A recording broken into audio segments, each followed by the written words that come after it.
அஸ்ஸலாமு அலைக்கும். வணக்கம். ஸோ எங்களோட ஏ லெவல் கெமிஸ்ட்ரியோட 2027 பேட்ச்ல 2வது இன்ட்ரடக்ஷன் கிளாஸில் உங்களை சந்திச்சிக்கிறோம். ஸோ நேற்றைய தினம் நாங்கள் எங்களுடைய வகுப்பு எவ்வாறு நடைபெறும் என்பது தொடர்பாக தெளிவாக ஒரு அவதானத்தை ஏற்படுத்தியிருந்தோம். நேற்றைய வகுப்பை மிஸ் பண்ண பிள்ளைகள் எங்களுடைய யூடியூப் சேனலினூடாக நீங்கள் என்ன செய்யலாம்னு சொன்னால் நேற்றைய வகுப்புக்கான காணொலிகளை கண்டுகொள்ளலாம். நீங்கள் ஜஸ்ட் கெம் எக்ஸ்பர்ட் அயாசர்னு சொல்லி சர்ச் பண்ணாலும் ஓகே, அல்லது அயாசர்னு சர்ச் பண்ணாலும் வரும்.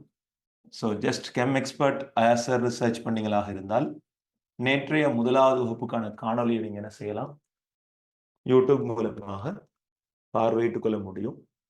நேற்றைய வகுப்பில் நாங்கள் எல்லா அறிமுகத்தையும் திறம்பட செஞ்சிருந்தோம், இந்த வகுப்புகள் எவ்வாறு நடைபெறப் போகுது அப்படின்னு சொல்லி. ஸோ இதுவரை நேரம் வரைக்கும், அதாவது எங்களுடைய வகுப்பு ஆரம்பிக்கப்பட்டு 24 மணித்தியாலங்களை கடந்துள்ள நிலையில இதுவரை நேரத்துக்கும் கிட்டத்தட்ட 55 பிள்ளைகள் பெய்ட் டியூட்ஸை பெற்றுக்கொள்றது. நான் ஏற்கனவே நேற்றைய தினம் சொன்ன மாதிரி இந்த மாதிரி ஒரு பெய்ட் டியூட் என்ன செய்யும், வீட்டுக்கு அழகா வந்து சேரும்னு சொன்னேன். ஸோ பெய்ட் டியூட்டை பெற்றுக்கொள்றதுக்காக என்ன செஞ்சிருந்தாங்கன்னு சொன்னால் கிளாஸுக்கு பேமெண்ட் பண்ணி ஜாயின் பண்ணியிருந்தாங்க. ஸோ அந்த மாணவர்களுக்கான டியூட்ஸ் நாளைய தினம் முதல் வீடுகளுக்கு அனுப்பி வைக்கப்படும். ஸோ நாளையிலிருந்து அனுப்பி வைக்கப்பட்டால் எதிர்வரக்கூடிய சனி ஞாயிறு தவிர்த்து உங்களுக்கு இனி எப்போ அந்த வீடு வந்து சேரும், இன்ஷா அல்லாஹ் மண்டே அல்லது டியூஸ்டே உங்களோட வீடுகளில் நீங்கள் இந்த பெய்ட் டியூட்டை இலவசமாக பெறக்கூடியதாக இருக்கும். சரி, ஸோ பிள்ளைகள், இதுதான் உங்களோட டியூட்.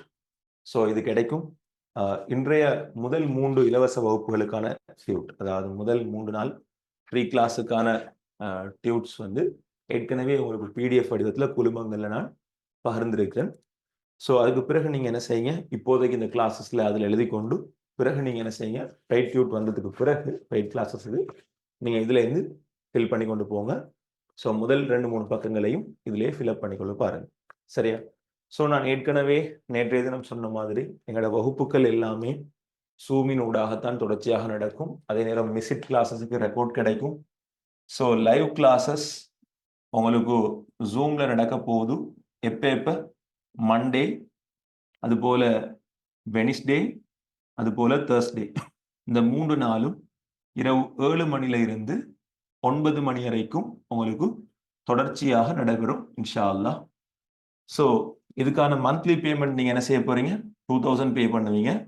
ஸோ இதுக்கு மந்த்லி பேமெண்ட்டாக நீங்கள் 2000 பே பண்ணுவீங்க. இதுக்குள்ளே உங்களுக்கான பிரிண்டட் டியூட் கிட்டத்தட்ட 700 rupees பெறுமதியான பிரிண்டட் டியூட் என்ன செய்யும், ஃப்ரீயாக கிடைக்கும். இந்த கிளாஸில் நீங்கள் ஜாயின் பண்ணதுக்கு பிறகு உங்களோட வீட்டுக்கே வந்து சேரும். நீங்கள் எந்த ஒரு எக்ஸ்ட்ரா சார்ஜும் இதுக்கு பிறகு பே பண்ணுறதுக்கு இருக்காது. சரியோ? ஸோ ஒழுங்காக கிளாஸ் செய்யாத ஆட்கள் கூட நாட்டில் சீசனுக்கு மழை பெய்கிற மாதிரி, சீசனுக்கு பழம் காய்க்கிற மாதிரி நிறைய பேர் இருக்கிறாங்க ஏ லெவல் துறையில் உங்களை ஏமாத்துறதுக்கு தங்களை ஒரு பெரிய பிம்பமாக காட்டிக்கொண்டு. ஸோ அவங்க கூட மாதம் 2500 3000 வாங்குறாங்க பேமெண்ட். அப்படி இருந்தும் நாங்கள் என்ன செய்கிறோம், மந்த்லி 2000 அப்படின்னு சொல்லக்கூடிய ஒரு நார்மல் ரேட்டில் தான் எங்களோட கிளாஸஸை நாங்கள் ப்ரொவைட் பண்ணுறோம். அது ஒரு சர்வீஸாக போய் சேரணும்னு சொல்லி. ஸோ எங்களோட இன்றைய 2வது நாள் வகுப்பு நாங்கள் ஆரம்பிக்கிறதுக்கு முன்னால் எங்களோட நேற்றைய வகுப்பில் நாங்கள் படித்த தியரியோட சம்மந்தப்பட்ட ஏ லெவல் தியரியோட சம்மந்தப்பட்ட 1வது அளவோட சம்மந்தப்பட்ட விடயங்களை ஒரு தடவை மேலோட்டமாக நாங்கள் என்ன செய்வோம், மீட்டி கொண்டு வருவோம். நேற்றைய தினம் உங்களோட வகுப்பில் நான் சடத்தை அறிமுகம் செய்து வைத்தேன். சடம்னு சொன்னால் பருமனை கொண்டது, இடத்தை பிடிக்கக்கூடியது. பருமன் சொல்றது திணிவு கனவளவு உள்ள ஒரு விடயம்தான் பருமன் அப்படின்னு சொல்றது. சடத்தினுடைய 3 பௌதிக நிலைகள் திண்மம், திரவம், வாயு. சடம் ஆக்கப்பட்ட கூறுக்கு சொல்ற பேர் தான் அணு. அணு என்ற பதத்தை சரியாக வரைவிலக்கணப்படுத்தினது யாரு, டால்டன். ஸோ டால்டன் கொள்கை 4. அணுவை ஒரு சடத்திட ஆக்க அலகு அணு. அணுவை மேலும் பிரிக்க முடியாது, அணுவை ஆக்க முடியாது. ஒரே மூலக அணுக்கள் திணிவை கொண்டிருக்கும், வேறுபட்ட மூலக அணுக்கள் வேறுபட்ட திணிவை கொண்டிருக்கும். அடுத்தது என்னது வேறுபட்ட மூலகங்களோட 2க்கு மேற்பட்ட அணுக்கள் சேர்ந்துதான் எளிய மூலகன் விகிதத்துல சேர்வைகளை உருவாக்குது. இப்படி 4 தவறான கொள்கைகளை டால்டன் என்ன செஞ்சாரு? அணுவுக்கு வரைவிலக்கணமாக விளங்கினார். அதைத் தொடர்ந்து சடத்தினுடைய மின்கடத்தல் தொடர்பாக ஆராய்ந்தும் மின்னோட்டம்டா என்ன, மின்னோட்டத்துல வரைவிலக்கணத்தை ஸ்டோனியால முன்வைக்கப்பட்டது.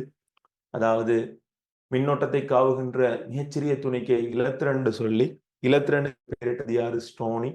அதே நேரம் நாங்க அதுக்கு பிறகு பார்த்தோம் சடத்தினுடைய மின் கடத்தல் திண்மங்கள் மின்னை கடத்துமா? யாரு கண்டுபிடிச்சது? L Galvani. திரவங்கள் மின்னை கடத்துமா? யாரு கண்டுபிடிச்சது? H Davy. அது மாதிரி திரவங்கள்ல உருகிய நீர்க்கரைசல்கள் மின்னை கடத்துமா? அயன் கரைசல்கள் டபிள்யூ நிக்கல்சன். அது மாதிரி மின்கல கரைசல்களோட மின் கடத்தல் ஏ வோல்டா. அது போல வாயு மின் கடத்தல் ஏலெவல் சிலபஸ்ல நிறைய டீச்சர்ஸ்மார் முரண்பட்டு பிழையாக படிப்பிக்கக்கூடிய ஒரு இடம்தான் வாயு மின் கடத்தல்.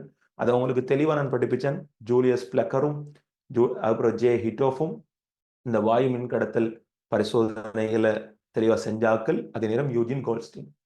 கத்தோட்டு கதிர்ந்து பெயரிட்டது யாரு? Eugene Goldstein. கத்தோட்டு கதிரை கண்டுபிடித்து அறிமுகம் செய்து வைத்தது யாரு? அந்த இடத்துல அதாவது கத்தோட்டு கதிர் உருவாகிறதுக்கான நிபந்தனையை சரியா சொன்னது யாரு? ஜூலியஸ் பிளக்கரும் ஜே ஹிட்டோஃபும். அதே நேரம் வாயு மின் கடத்தல் பற்றிய மேலதிக ஆய்வு செஞ்சது யாரு? தாம்சனும் குரூக்ஸும்.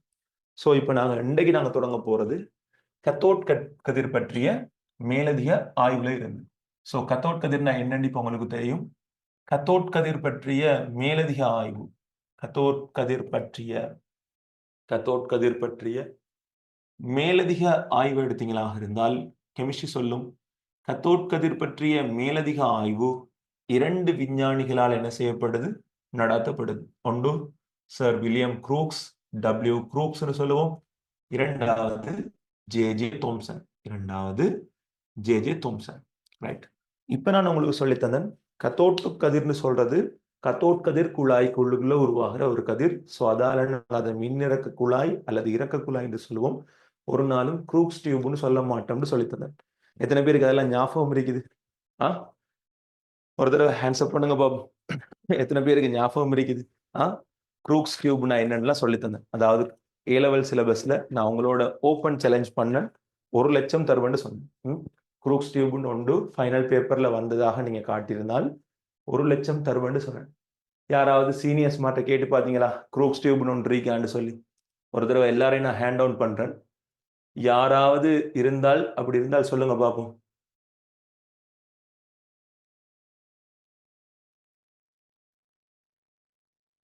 எத்தனை பேர் போயிட்டு சீனியர்ஸ்ட கேட்டீங்க க்ரூக்ஸ் டியூப்னு சொல்லி எக்ஸாம்ல வந்திருக்கா இல்லையான்னு பாப்போம். ஆன்சர் பண்ணுங்க பாப்போம். ஏலெவல அவ்வளோ ஆர்வமா படிச்சாக்கள் யாரா இருக்கீங்களா? நேற்றைய தினம் நான் உங்களுக்கு ஓப்பன் சேலஞ்ச் பண்ணேன். உங்களோட பேப்பர்ல கொப்பியில என்னது ரிசோர்ஸ் புக்ல க்ரூக்ஸ் டியூப்னு படிப்பிச்சிருப்பாங்க. ஆனால் க்ரூக்ஸ் டியூப்னு ஒன்று ஏலெவல் கெமிஸ்ட்ரியில இதுவரைக்கும் சொல்லியே இருக்க மாட்டார் ப்ரொஃபசர். தெளிவா மின்னிறக்க குழாய் அல்லது இறக்க குழாய் அல்லது கத்தோட் கதிர் குழாய்னு சொல்லியிருப்பாருன்னு சொன்னேன். எத்தனை பேர் போயிட்டு கேட்டீங்க? ஒரு தடவை ஹேண்ட்ஸ்அப் பண்ணுங்க பாபு. யுவர் கமெண்ட்ஸை தான் நான் பார்த்துட்டு இருக்கிறேன்.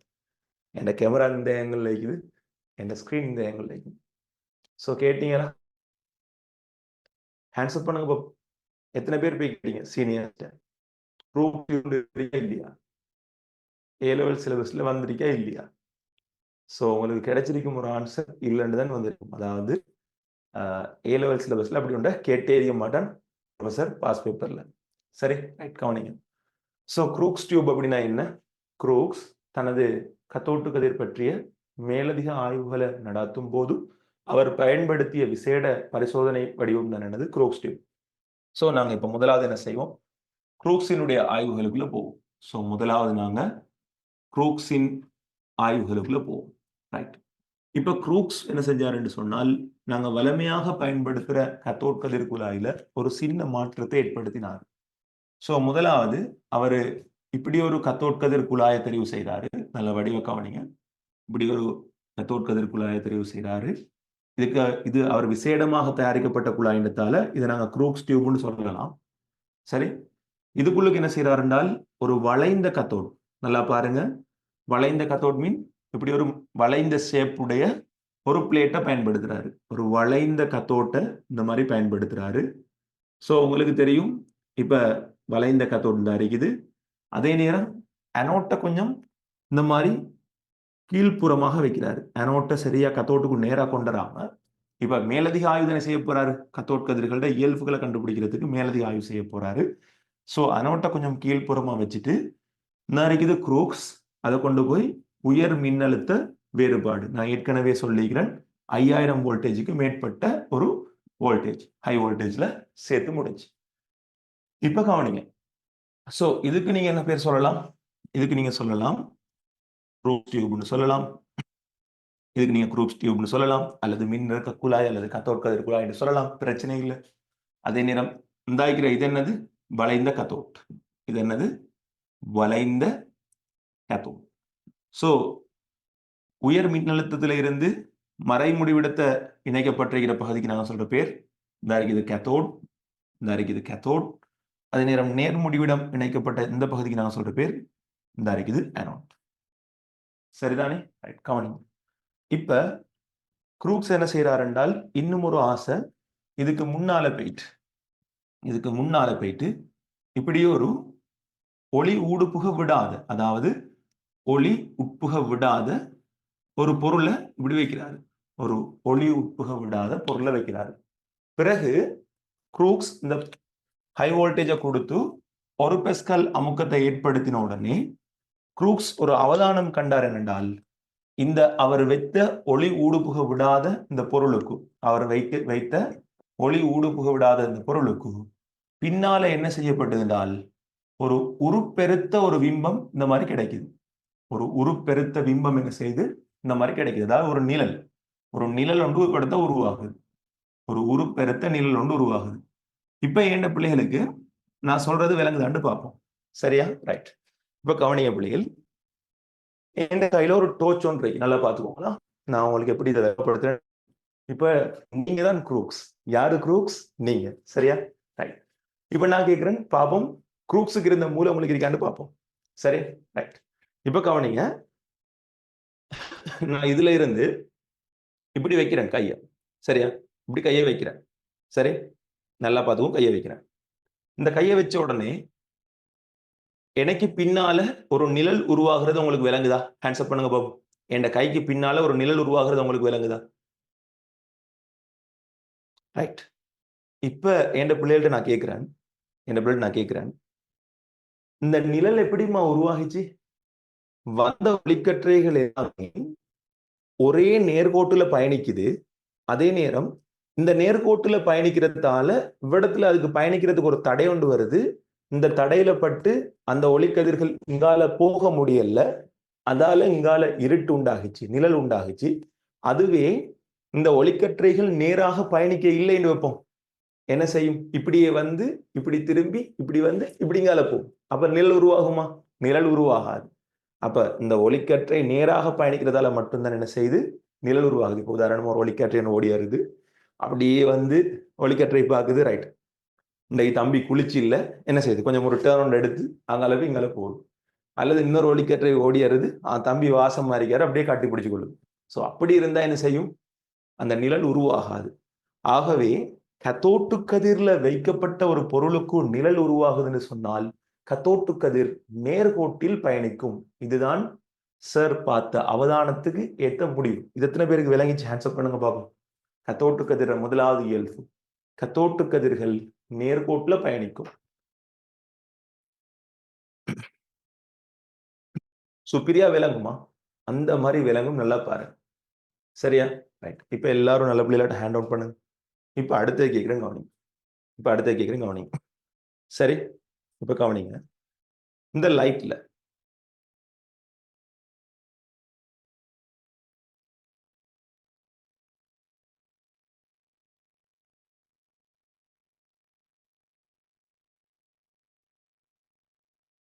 இப்ப இந்த லைட்ல கவனிங்க. இந்த லைட்ல இருக்கக்கூடிய ஒரு சிறப்பம்சம் என்னண்டா, இதுல முன்னால கிளாஸ் வந்து ஒரு வளைந்த ஷேப். அது உங்களுக்கு விளங்குதா பிள்ளைகள்? அதாவது இது ஒரு கிட்டத்தட்ட ஒரு குவிவு வில்லை மாதிரி. உங்களுக்கு விளங்குதா?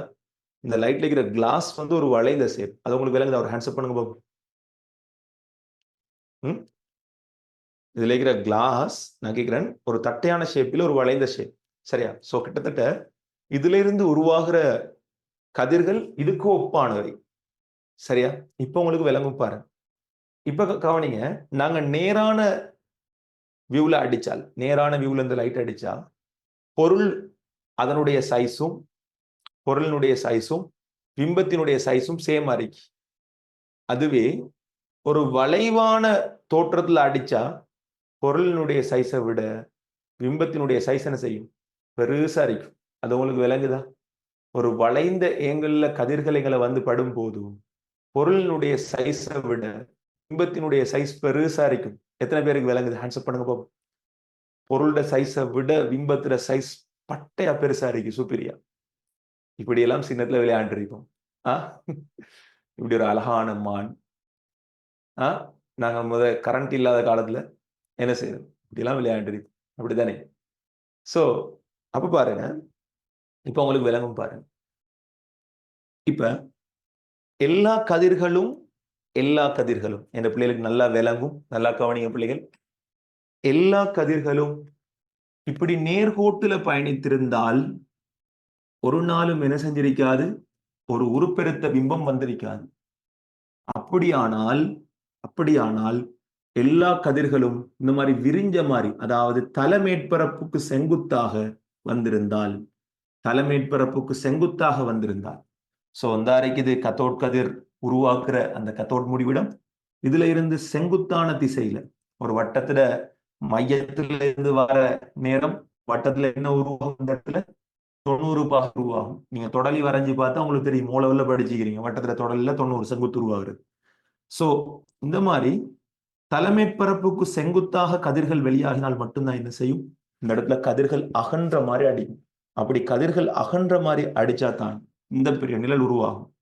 சோ முதலாவது குரூக் சொன்னாரு, கத்தோட்டு கதிர்களோட பயணப்பாதை பொதுவாக நேர்கோடாக இருக்கும். கத்தோட்டு கதிர்களோட பயணப்பாதை பொதுவாக நேர்கோடாக இருக்கும்.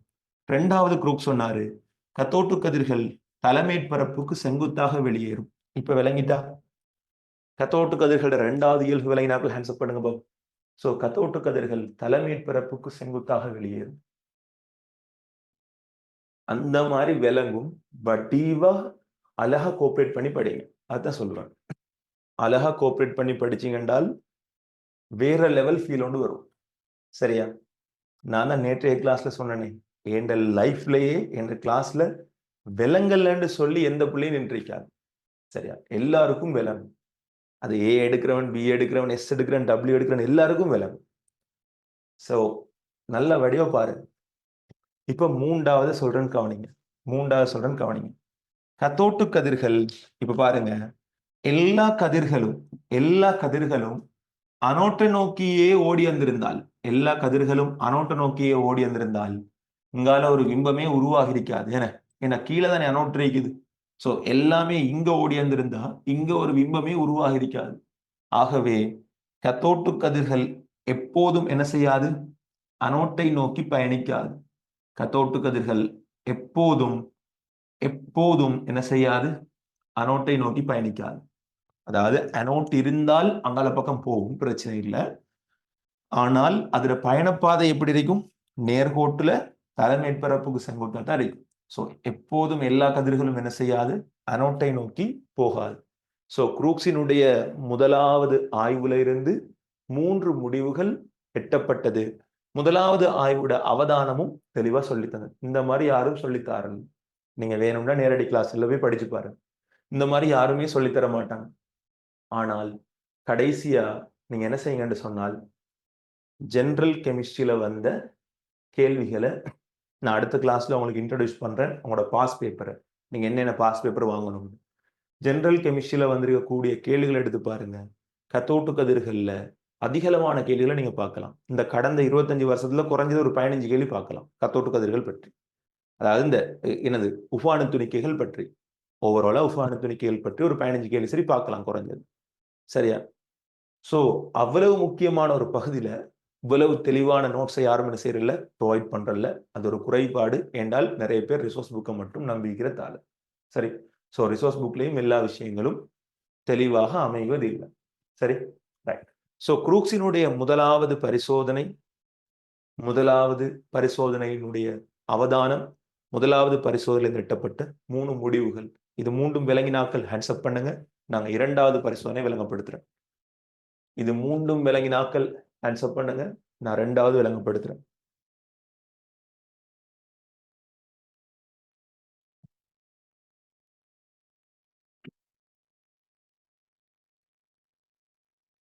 ரைட், கவனிங்க. இப்ப ரெண்டாவது குரூக்ஸ் என்ன செஞ்சார் என்றால், ஒரு கத்தோட் கதிர் குழாய்க்குள்ள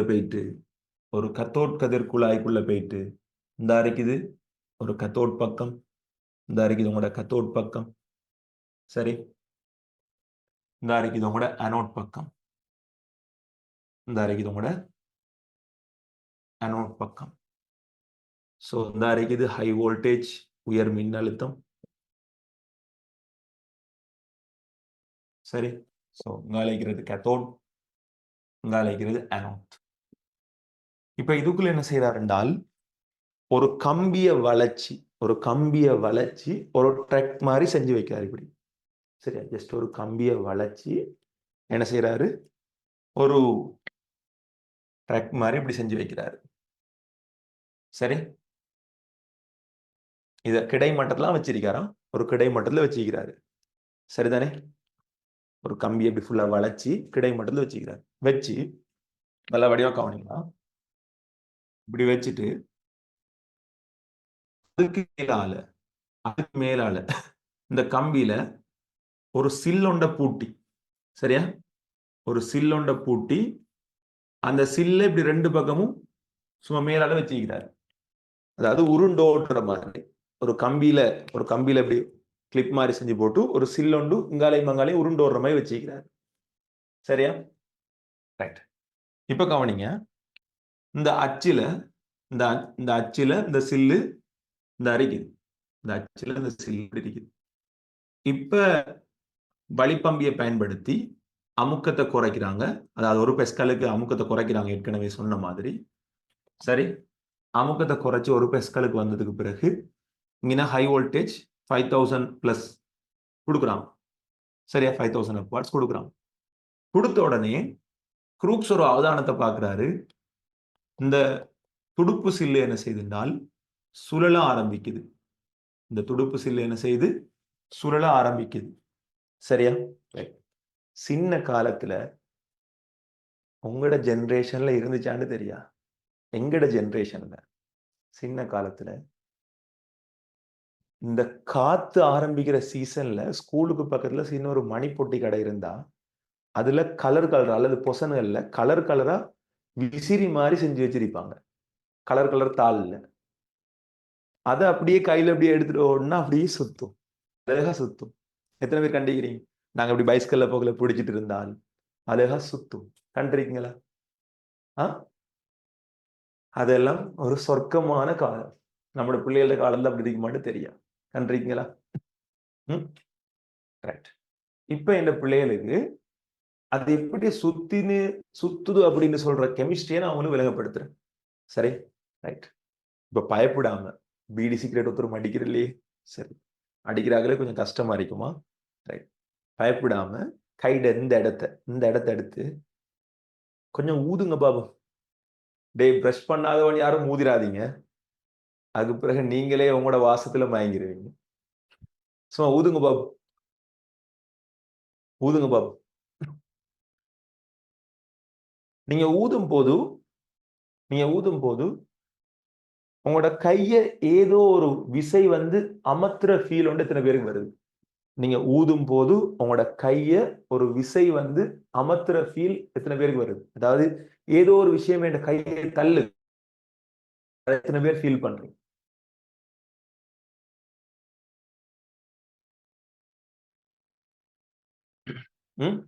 நான் சும்மா ஊதுற நேரம் நீங்களே என்னோட கைய ஒரு விசை பின்னுக்கு தள்ளுது. இப்ப நான் சொல்றேன் கவனிங்க.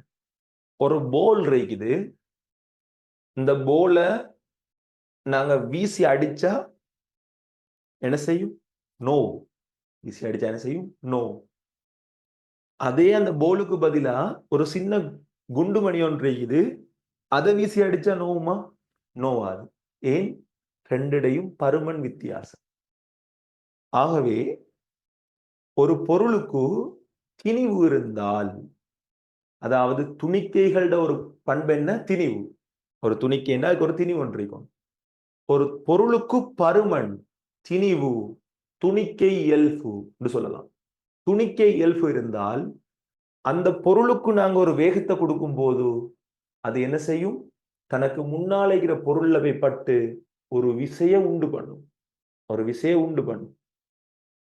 இப்ப நாங்க இப்படி வச்சிருக்கிறோம் கைய, வச்சிருக்கிறோம், ஒரு போலால் அடிக்கிறோம், இந்த கை என்ன செய்யும்? இப்படி பின்னுக்கு போகும். பட்ட உடனே, போல் பட்ட உடனே கை பின்னுக்கு போகும்.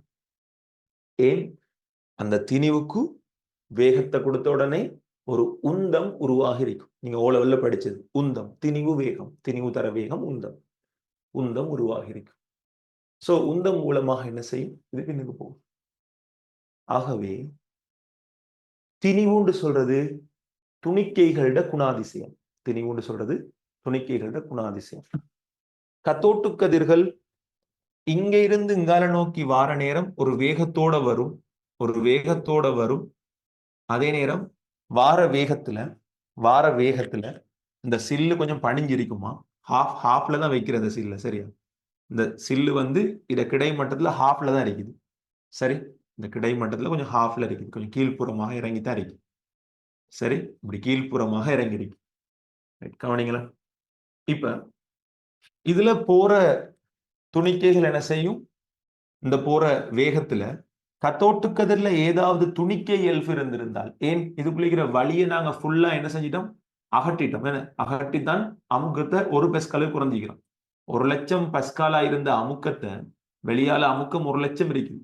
1,00,000 பெஸ்காலா இருந்த அமுக்கத்தை இதுக்குள்ள அவ்வளோ வழியையும் நாங்க வெளியே தள்ளி தான் செஞ்சுக்கிறோம், ஒரு பெஸ்காலே கொண்டிக்கிறோம். அப்ப இதுக்குள்ள பெருசா வழியே இல்லை, வழியே இல்லை. ஆனால் இப்ப இது சுத்துண்ட அர்த்தம், இந்த கதிர்கள்ல சின்ன சின்ன சின்ன சின்ன சின்ன சின்ன சின்ன சின்ன துணிக்கைகள் இருந்திருக்கணும். இந்த துணிக்கைகள் எல்லாம் சேர்ந்து என்ன செய்யுது? ஒரு வேகத்தோட கதிராக பயணிக்குது. இந்த துணிக்கைகள் தான் என்ன செய்யுது? ஒரு வேகத்தோட கதிராக பயணிக்குது. அதாலதான் இந்த சில்லுல மேல்புறத்துல இது படும்போது இது என்ன செய்யுது? ரொட்டேஷனை உருவாக்குது. மேல்புறத்துல இது தொடர்ந்து படும்போது என்ன செய்யுது? இப்படி ரொட்டேஷனை உருவாக்கி இந்த சில்லு சுத்த ஆரம்பிக்குது. இந்த சில்லு சுத்த ஆரம்பிக்குது. ஆகவே குரூக் சொல்றாரு, கத்தோட்டு கதிர்களோட பாதையில வைக்கப்பட்ட துடுப்பு சில்லு என்ன செய்யும்? சுழலும், சுழலும்.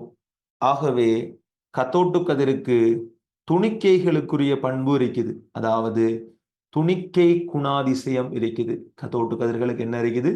துணிக்கை குணாதிசயம் இருக்குது. கத்தோட்டு கதிர்களுக்கு துணிக்கை குணாதிசயம் இருந்தால் கத்தோட்டு கதிர்கள்ல வேகத்தோட பயணிக்கிற நேரம் என்ன உருவாகும்? உந்தம் உருவாகும். வேகத்தோட பயணிக்கிற நேரம் என்ன உருவாகும்? இயக்க சக்தி உருவாகும். இயக்க சக்தி உருவாகும். நல்லா ஞாபகம் வைங்க. உந்தம் இருக்குதானே, டெல்டா எம்வி, அதாவது திணிவு தர வேக மாற்றம். திணிவு தர வேக மாற்றம் எம் இன்டு டெல்டா வி, திணிவு தர வேக மாற்றம். இதுதான் உந்தம். சரியா?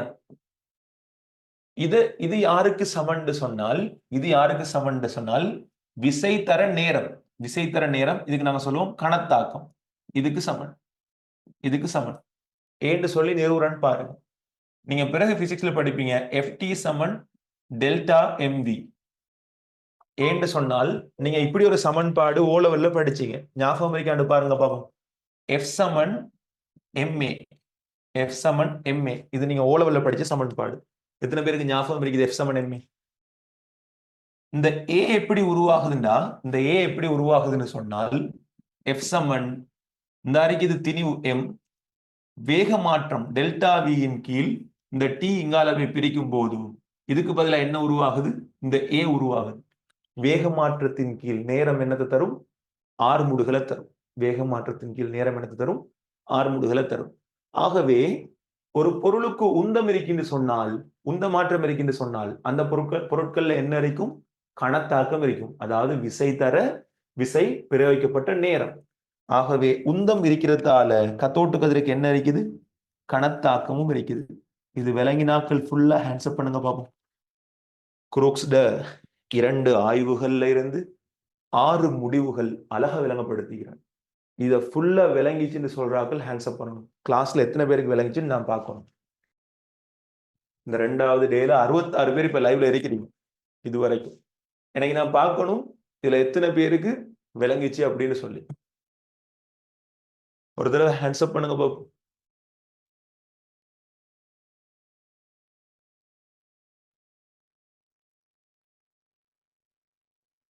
நேற்றைய தினத்துல 1வது கிளாஸ்ல ரெக்கார்ட நல்ல பிள்ளைகளாட்டம் எல்லாரும் ஒரு தடவை உங்களோட ஸ்டேட்டஸ்கள்ல ஷேர் பண்ணிக்கோங்க. உங்களோட நீங்க எறியக்கூடிய ஸ்கூல் குழுமங்கள்ல ஷேர் பண்ணிக்கோங்க. அதே நேரம் 2வது கிளாஸ்ல ரெக்கார்டும் இன்ஷா அல்லாஹ் அன்னைக்கு உடனே போடுவேன். அதையும் ஒரு தடவை ஷேர் பண்ணிக்கொள்ள பாருங்க கட்டாயம். சரி? ரைட்.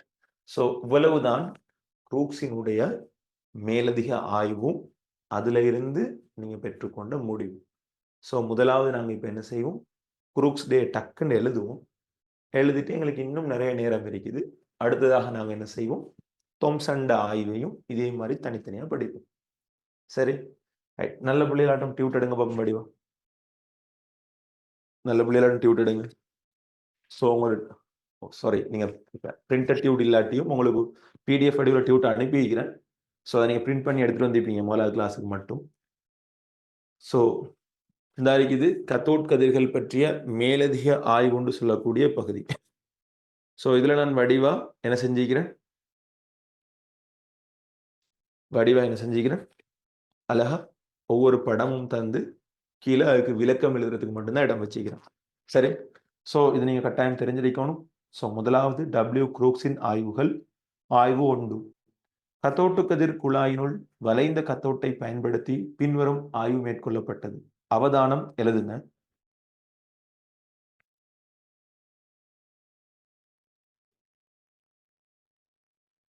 அவதானம் எழுதுங்க. இதன் போது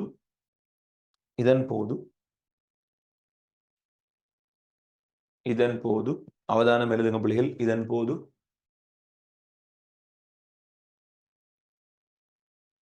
போது கத்தோட் கதிர் குழாயினுள்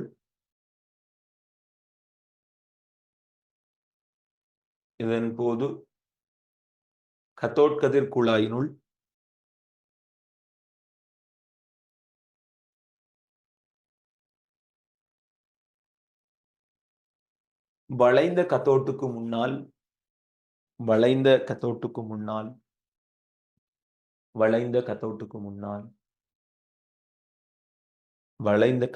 முன்னால் டியூட் இல்லாதாக்கள் சும்மா பார்த்துட்டுறீங்க. கிளாஸ் ஜாயின் பண்ற ஐடியா இருந்தா உங்களோட ஒரு கொப்பியில சும்மா எழுதிக்கோங்க. பிறகு நீங்க டியூட்டை கிளாஸ் ஜாயின் பண்ணதுக்கு பிறகு பிரிண்டட் டியூட் வீட்டை வந்தோடனே நீங்க அதில் எழுதி கொள்ளலாம்.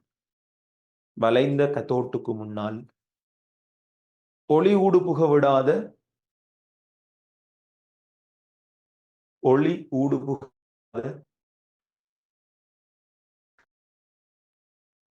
ஒரு பொருள் வைக்கப்பட்ட போது ஒளி ஊடுபுக விடாத ஒரு பொருள் வைக்கப்பட்ட போது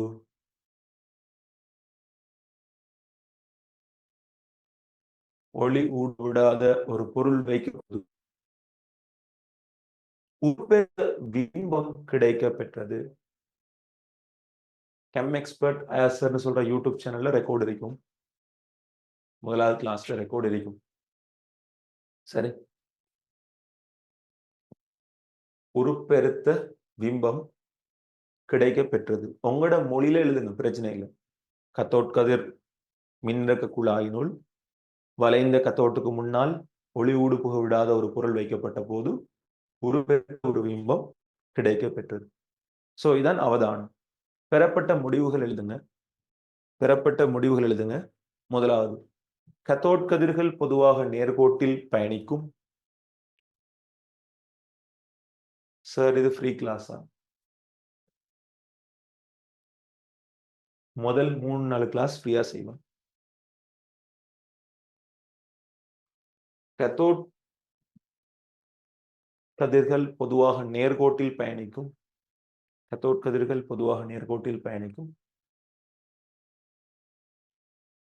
2வது முடிவு எழுதுங்க.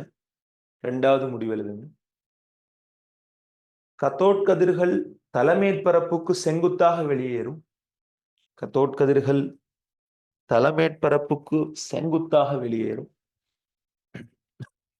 கத்தோட் கதிர்கள் தலைமேற்பரப்புக்கு செங்குத்தாக வெளியேறும். கத்தோட் கதிர்கள் தலைமேற்பரப்புக்கு செங்குத்தாக வெளியேறும்.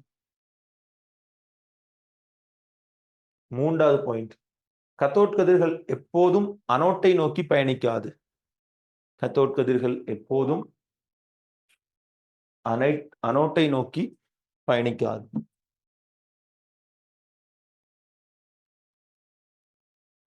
கத்தோட் கதிர்கள் எப்போதும் அனோட்டை நோக்கி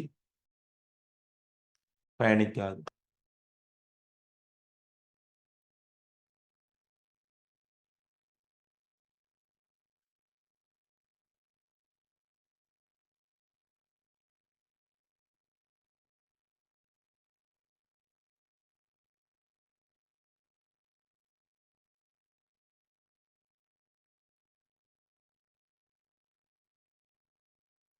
தம்பி மோமட், ஓம் ஓம் உங்களுக்கு எத்தனை தடவை சொல்லணும்?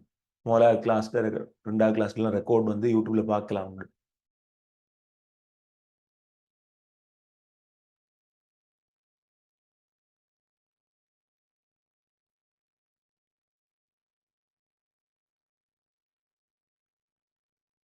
Right, okay. ஸோ எழுதி முடிச்சாக்கள்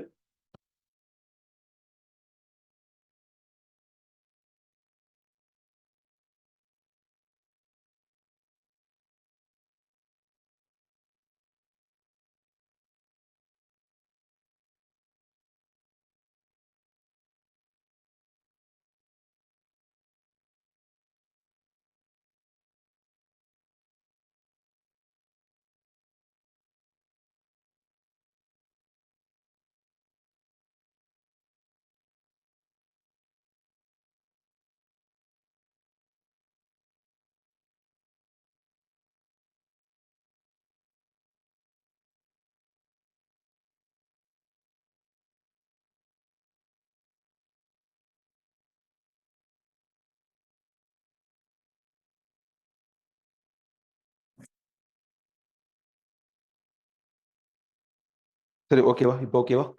ஸோ 2வது ஆய்வு, அது ஒரு மைக்ல சார்ஜ் முடிச்சு. ஓகே தானே? Right right. ஆய்வு 2 எழுதுங்க. ஆய்வு 2. ரைட். கத்தோட் கதிர் பாதையில் துடுப்பு சில்லு வைக்கப்பட்டு ஆய்வு மேற்கொள்ளப்பட்ட போது, ரைட், அவதானம் எழுதுங்க.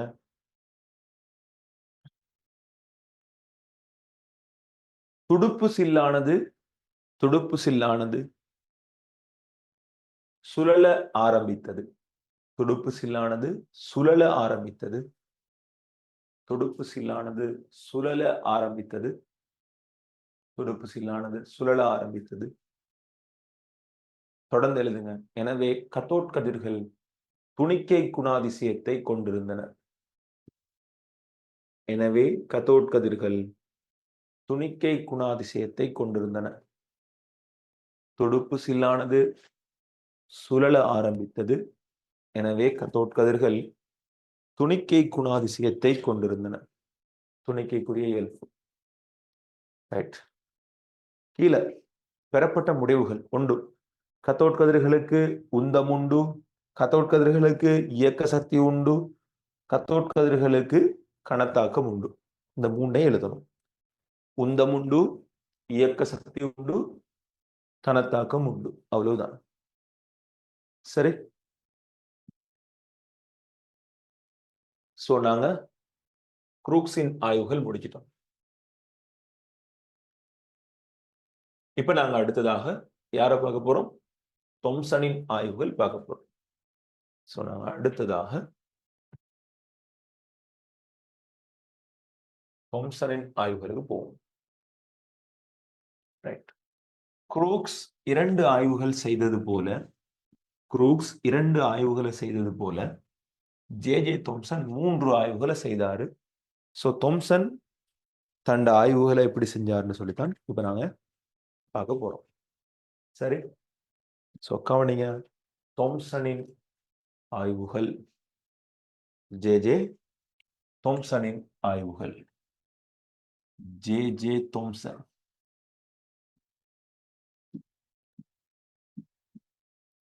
ஆய்வுகள். ரைட். கவனிங்க. முதலாவது ஆய்வு, தொம்சன் முதலாவது ஆய்வு. தொம்சன் ஒரு கத்தோட் கதிர தொம்சன் ஒரு கத்தோட் கதிர ஒரு மின்புலத்துக்கூடாக அனுப்புறாரு. அதாவது கத்தோட் கதிர் உருவாகிற டியூப் இருக்குதானே, கத்தோட் கதிர் உருவாகிற டியூப் இருக்குதானே, அதை சுத்தி ரெண்டு பக்கத்துலயும் என்ன செய்யறாரு என்றால் ஒரு மின்புலத்தை கொண்டு வராரு. நேர்மறைன்னு சொல்லி என்னது முடிவிடங்களை கொண்ட ஒரு மின்புலத்தை கொண்டு வராரு. கொண்டு வந்த உடனே வந்த கத்தோட் கதிர்கள் அனைத்தும் என்ன செய்துன்னு சொன்னால் மெதுமெதுவா நேர் முடிவிடத்தின் பக்கம் திரும்பல் அடையுது. வந்த கத்தோட் கதிர்கள் எல்லாம் என்ன செய்து நேர் முடிவிடத்தின் பக்கமாக திரும்பலை காட்டுது. சரியா? ரைட். இப்ப அதாவது ஒரு 5 வருஷத்துக்கு முதன்னு சொன்னா இதை நாங்க இப்படி விளங்கப்படுத்தலாம். எப்படி தெரியுமா? உதாரணமா ஒரு பொம்பளை பிள்ளை ஒன்று ஓடியாருது. இது தனிமையில இருக்குது. அதாவது ஒரு ஹாஃப் ஹார்ட். சரியா? ஒரு தனிமையில இருக்குது. இப்போ பாருங்க, எனக்கு ஹார்ட் கூட வரைய தெரியாது. சரி, இப்ப இங்கால ஒரு பொடியன் இருக்கிறான், ஒரு கலசான பொடியன், ஆயசர் மாதிரி. அவன்கிட்டையும் ஒரு பாதி ஹார்ட் இருக்குது. ஆனா ஆயசர்ட்ட முழு ஹார்ட் தான் இருக்கிறான். சரி, ஓகே. சரி, இன்னொரு கேர்ள் இருக்கிறா, அவட்டையும் ஒரு பாதி ஹார்ட் இருக்குது. சரி, ரைட். இந்த பாதி ஹார்ட், இந்த கேர்ள் யார்கிட்ட போய் ஒட்டிக்கொள்வா? உனக்கும் எனக்கும் சம்திங் அப்படிதானே? அதாவது எதிரேற்றங்களோட கவர்ச்சின்னு இருக்குது எப்பயும். ஆனா இது 2020க்கு முன்னுக்கும் இப்படி. ஆனா இப்ப மனிதர்கள் சொல்லலாம். ஏன்? இப்பதான் இது இருக்குதே, இதுவும் லவ் பண்ணுதான், இதுவும் லவ் பண்ணுதான். இதுக்கானதுக்கு நடுவுல இன்னொரு என்னது இப்படியும் ஒன்று இருக்குதான். இப்ப 2025ல இப்படியும் ஒரு காதல் கதை இருக்குது. அதுக்கானதுக்கு நடுவுல இப்படியும் ஒன்று இருக்குது. சரியா?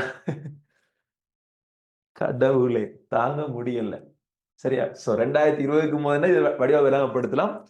இப்ப உண்மையா அந்த காலத்துல கத்தோட் கதிரை தொம்சன் கண்டுபிடிச்ச சொல்லி பிரச்சனை இல்லை. இப்ப கண்டுபிடிச்சிருந்தா உண்மையிலேயே தொம்சன் நினைச்சிருப்பாரு, முடிஞ்சு கதை. ஏன்?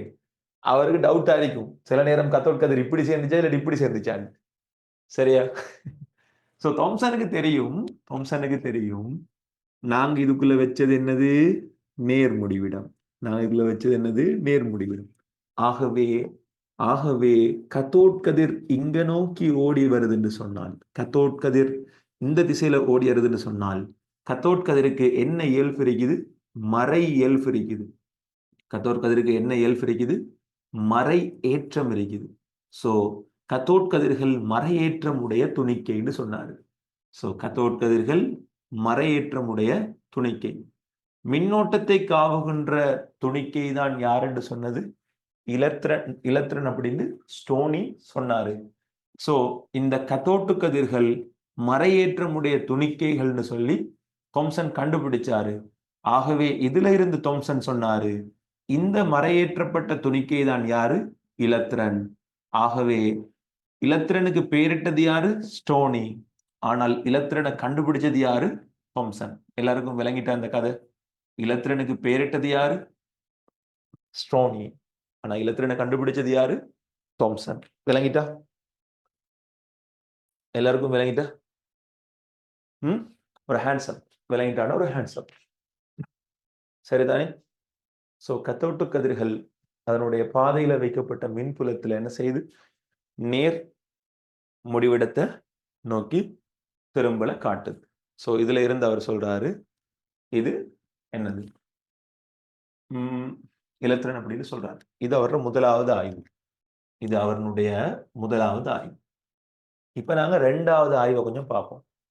தொம்சன்ட 2வது ஆய்வை பார்ப்போம். வடிவ கவனி. தொம்சனுடைய 2வது ஆய்வு இங்க மின்புலம் போல அங்க காந்த புலத்தை பயன்படுத்தினாரு. காந்த புலத்துல 2 முடிவிடங்கள் இருக்குது. ஒன்று வடமுனைவு, இன்னொன்று தென்முனைவு. நார்த் சவுத், நார்த் சவுத், வடமுனைவு தென்முனைவு. சரியா? சோ இதுல இதுல இந்த காந்தப்புலம், அதாவது ஜஸ்ட் இதே மாதிரி தான் கத்தோட் கதிர் டியூபுக்குள்ளுக்கு 2 பக்கம் என்ன செய்யறது, காந்தத்தை கொண்டு ஒரு சட்ட காந்தத்தை வடகால தென்முனை வச்சு கொண்டு வர்றது. கொண்டு வர நேரம் இப்ப இப்படித்தான் கத்தோட் கதிர் பயணிக்குது வைப்போம். இப்படித்தான் இந்த திசையில கத்தோட் கதிர் பயணிக்குது. சரி, நான் இதை ஆரஞ்சு கலர் பெண்ணாலே வரைகிறேன். இதா இருக்குது கத்தோட் கதிர் இப்படித்தான் பயணிக்குது. ரைட், இதுதான் கத்தோட் ரே பயணிக்கிற திசையா இருந்தால், இப்போ உங்களுக்கு தெரியும் இந்த திசையில தான் இலத்திரன்கள் போகும். எப்போதும் இலத்திரன்கள் போற திசைக்கு எதிர் திசையில தான் என்ன செய்யும், மின்னோட்டம் ஓடும்.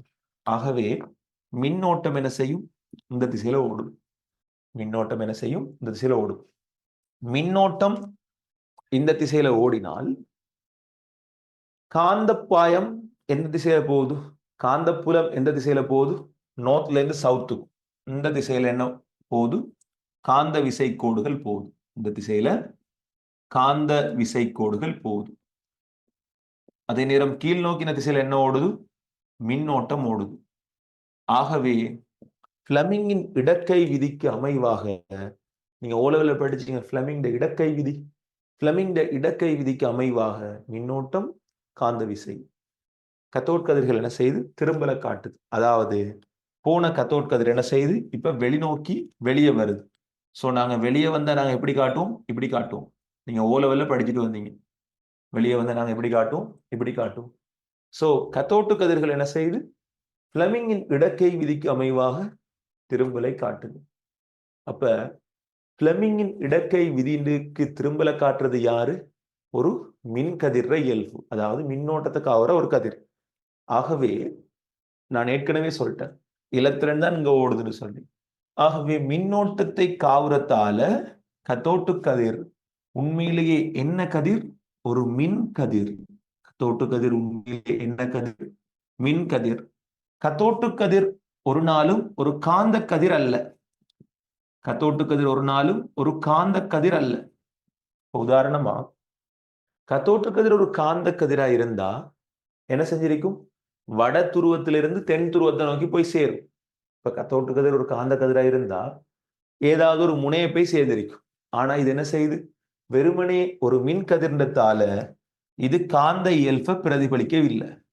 ஆகவே கத்தோட்டு கதிர் காந்த கதிர் இல்லாட்டி அது ஒரு மின்காந்த கதிரும் அல்ல. அது ஒரு மின்காந்த கதிரும் அல்ல. கத்தோட்டு கதிர் ஒரு மின்காந்த கதிரும் அல்ல. அது ஒரு தூய மின் கதிர்.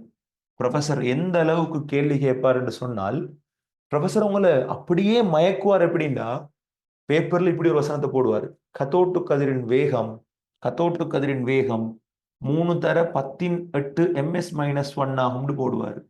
நீங்க யோசிக்கணும், 3 தர 10⁸ ms-1 வேகத்தில் பயணிக்கும் எல்லா கதிர்களும் என்ன கதிர்கள், மின்காந்த கதிர்கள். சோ ப்ரொஃபசர் இப்படி கூட உங்களை மயக்க பார்ப்பாரு. சோ நீங்க முடிவெடுக்கணும், கத்தோட்டு கதிர் என்ன கதிர், ஒரு மின்காந்த கதிர். ஆகவே கத்தோட்டு கதிரால என்ன செய்ய முடியாது, இந்த வேகத்துல ஒரு நாளும் பயணிக்க முடியாது. இந்த வேகத்துல ஒரு நாளும் பயணிக்க முடியாது. ஒரு தூய மின் கதிர் தான் என்னது, கத்தோட் கதிர்னு சொல்றது. சோ தொம்சன் 2வது ஆய்வு எல்லாருக்கும் விளங்கிட்டா, தொம்சன் 2வது ஆய்வு எல்லாருக்கும் விளங்கிட்டா, கத்தோட்டு கதிர்னு சொல்றது ஒரு மின் கதிர். Hands up, hands up. விளங்கினா ஹேண்ட்ஸ் அப் பண்ணணும். நான் மத்தாக்கள் மாதிரி போர்டுக்கு படிப்பிச்சுட்டு போறாள் இல்லையா, எக்கெம்ம ஹித்தட்ட வதின்னை කියලා දෙනවා. එච්චරයි. சரியா? இப்ப நம்மளோட கிளாஸ்ல 2-3 சேர்மார் வருவாங்க. நான் நேத்தே சொன்னேன், சேர்மார் வந்துட்டு என்ன செய்வாங்க, ஹாஹா ரியாக்ட் பண்ணுவாங்க. விளங்கிட்டான்னு கேட்டா எப்பயும் தரையை மட்டும் போடுவாங்க. இந்த மாதிரி ஜோக்கெல்லாம் பார்க்கலாம். சரி, ஏன்னா நிறைய பேர் வந்து என்னது நல்லா ஸ்ரீலங்காலே நம்ம தான் லீடிங்ல நல்லா செய்யறோம்னு சொல்ற நேரம், நிறைய பிள்ளைகள் வாரன்னு சொல்ற நேரம். சோ நம்மளை பார்த்து கொப்பி அடிக்கிறதுக்கு நிறைய பேர் வந்து குந்திட்டு இருப்பாங்க வேவு பார்க்கறது. இறைவன் மீது ஆணையாக சொல்றேன், வேறு எந்த ஒரு கல்வி நிறுவனத்துல குழுமங்கள்லயோ அல்லது வேறு யாரையாவது தனிப்பட்ட சர்மார குரூப்புகள்லையோ எதுலையும் இறைவன் மீது ஆணையாக நான் கலவால ஜாயின் பண்ணி இல்லை. என்னை படைத்த இறைவன் மீது ஆணையிட்டு சொல்றேன். வேறு எந்த கல்வி நிறுவனங்கள்ட குரூப்லயோ அல்லது சேர்மார குரூப்லயோ நான் எனது அங்க எத்தனை பேர் போறாங்க, அங்க எத்தனை பேர் வாராங்க, அப்படி நான் ஜாயின் பண்ணி இல்லை, ஜாயின் பண்றதும் இல்லை. சரி. ஆனா என்னோட குரூப்ல நிறைய பேர் இருப்பாங்க. என்னோட ஃப்ரெண்ட்ஸ், என்னோட ஃப்ரெண்ட் ஆகிக்கிற சேர்மாரும் இருக்கலாம், அது பிரச்சனை இல்லை. ஆனால் அந்த என்ன சொல்றது, சில நயவஞ்சகர்கள் இருப்பாங்க. சரியா? ஃப்ரெண்ட்ஷிப்ல இருக்கிறார்கள், அது வேற கதை. இப்ப பேனல்களில் உண்டா ஒர்க் பண்றாங்க இருக்கிற வேற கதை. பட் நயவஞ்சகர்கள் இருப்பாங்க. அவங்க தான் இந்த மாதிரி என்ன செய்யறது, கிளாஸை போட்ட உடனே அதுக்கு கீழே வந்து லிங்க்ல ஒரு ஹாஹா அடிப்பாங்க. அவங்களுக்கு என்ன பிரச்சனைன்னா, எப்படி சரி என்ன செய்யணும், தங்களோட பொறாமைய வன்மத்தை என்ன செய்யணும், என் மீது காட்டணும். ஏன்னா அவங்களால சாதிக்க இயலாத விஷயங்களை நாங்க சாதிக்கிற நேரம் என்ன நடக்கும், அது இயல்பா வரும். இப்ப என் கிளாஸ் ஸ்டூடியோன்னு சொல்லி அண்ட் ஒரு மெசேஜ் போட்டேன், பார்த்துருப்பீங்க. சும்மா அழகா நீட்டா சும்மா வச்சிருக்கிறேன். நானும் ஒரு சாதாரண குடும்பத்துல பிறந்து வளர்ந்தால் தான், நானும் ஏசியோட பிறந்து வளரல. ஆனா என் ஸ்டூடியோவுக்கு நான் ஏசி பூட்டி இது பூட்டி நான் வடிவா எனக்கு கிளாஸ் செய்யறதுக்கு கம்ஃபர்டபுளா நான் ஏற்படுத்தி வச்சுக்கிறேன். கிட்டத்தட்ட இந்த ஸ்டூடியோவுக்கு மட்டுமே ஒரு 10 லட்சத்துக்கு மேல செலவு பண்ணிக்கிறேன். சரியா? உங்களுக்கு நான் செய்யற கேமராட விலை மட்டுமே கிட்டத்தட்ட ஒரு 6 லேக் வரும். சரியா? நான் கிளாஸ் செய்யற கேமராட விலை மட்டுமே. அப்ப தங்களால அதை முடியாத பட்சத்தில் என்ன செய்யறது, அதுல வந்து கஷ்டப்பட்டு ஒரு ஹாஹா அடிக்கிறது. யாராச்சும் சேனல்ல கண்டீங்களா அப்படி? அந்த மாதிரி நம்ம போட்ட உடனே அதுல சிரிக்கிறதுக்கு ஒண்ணுமே இருக்காது. ஆனா ஒரு ஹாஹான்னு அடிச்சுட்டு போகணும். ஏன் அப்படி சரி அவன் பதிவுகளை அசிங்கப்படுத்தணும்னு சொல்லி அந்த மனசுல உள்ள வன்மத்தை கொண்டு கத்துறது. கண்டீங்களா யாராவது? சேனல்ல மேல போய் பார்த்தா பார்க்கலாம்.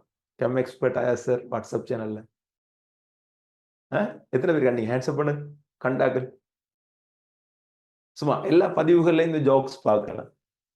ஆனா இவர்களுக்கு தெரியாது, நான் அதுகளை பார்த்து ரசிக்கிறாள். ஏன்? நம்மளுடைய வளர்ச்சியில தடைகளும் நம்மளுடைய வளர்ச்சியின் போது நம்மளை எதிர்க்கிறதுக்கு எதிர்ப்புகளும் தொடர்ச்சியாக வந்தால்தான் நாம வளர்ச்சி பாதையில இருக்கோம்னு அர்த்தம். தடையே இல்லை, லைஃப்ல எந்த ஒரு எதிர்ப்பே இல்லை அப்படின்னு சொன்னால் நம்ம யாரோடையும் போட்டி போடாம தான் இருக்கணும் அப்படின்னா. அதாவது நம்ம யாருக்கும் போட்டியாளர் இல்லை. ஸோ நம்ம ட்ரெக் பாஞ்சிருக்கிறோம். அதாவது நம்ம அந்த மார்க்கெட்லேயே இல்லை, அந்த ட்ரெக் அவுட். என் கிளாஸ்ல நான் தொடங்குற காலத்துல நான் ஃபேஸ்புக்ல ஒரு விஷயத்தை எழுதினேன். இப்பயும் அந்த யூடியூப்லாம் இருக்கும். கஷ்டங்களை தாங்க முடியாவிட்டால் வெற்றி அடைவதை மறந்து விடுங்கள். அவமானங்களை தாங்க முடியாவிட்டால் புகழ்ச்சியை பெறுவதை மறந்துடுங்க. அது மாதிரி நிறைய விஷயங்கள் எழுதியிருப்பேன். அப்படி ஒன்று கொண்டு எதிரா ஒரு வீடியோ ஒன்று இருக்கும், நீங்க போய் பார்க்கலாம். சரியா? அது மாதிரி என்னது, உங்களுக்கு பசியை தாங்க இயலாதா, நீங்க என்ன செய்யுங்க, பெரிய பெரிய ஆடம்பரமான வாழ்க்கையை என்ன செய்யுங்க, மறந்துடுங்க. இப்படி எல்லா விஷயங்களையும் நாங்க என்ன செய்யணும், ஒரு எங்களோட ஜேர்னில தாங்குற மனசு எங்களுக்கு இருக்கணும். நாளைக்கே இந்த கிளாஸ் ஃபீல்டு இல்லாம போனாலும் அதை தாங்குற மனசு என்கிட்ட இருக்கு. நீங்க சொன்ன நம்புவீங்களோ தெரியா, என் அட்மின்ட்ட நான் ஒவ்வொரு பேட்ச்லையும் நான் சொல்லி வச்சுக்கிறேன். நானும் ஒரு மனிதன், மரணம் என்னை ஆட்கொள்ளலாம். அப்படி ஒரு நாள் என்னுடைய மரணம் நிகழ்ந்தால் அன்றைய நாள் வரைக்கும் என்னுடைய குடும்பங்களுக்கும் என்னுடைய சொந்த தேவைகளுக்கும் ஒரு காசு தேவையா இருந்துச்சு. அன்றைய நாள் முதல் என் யூடியூப்ல இருக்கிற அவ்வளவு தியரி, அதாவது இந்த 5 வருஷமோ 10 வருஷமோ 50 வருஷம் அவ்வளவு தியரியும் அவ்வளவு பேப்பரும் அன்றைய நாளே என்ன செய்யும், இன்ஷா அல்லாஹ் அனைவருக்கும் இலவசமாக வழங்கப்படும். ஆயுளுள்ள வரைக்கும் கல்வியை தேடுற ஒவ்வொரு உயிரும் அதுல இருந்து படிச்சுட்டு போகும். நான் அப்படி சத்தியமா சொல்லி வச்சுக்கிறேன். சரியா? ஒவ்வொரு வருஷமும் அந்த கதையை நான் சொல்லுவேன். என்றைக்கு சரி ஒரு நாள் என்னுடைய மரணம் என்னை ஆட்கொண்டால் அன்றைய நாள் இன்ஷா அல்லாஹ் என்னிலிருந்து இந்த சமூகத்துல நிறைய விருட்சங்கள் உருவாகும் இன்ஷா அல்லாஹ், இறைவன் நாடினான். சரி, அப்படி ஒரு எண்ணத்தோட தான் நான் கிளாஸ் செய்யறேன். சரியா? ஆனா மத்தாக்கள் எப்படின்னு எனக்கு தெரியாது. நான் சொல்றேன், நான் இப்படி, மத்தாக்கள் எப்படி வேணாலும் இருக்கட்டும். சரி.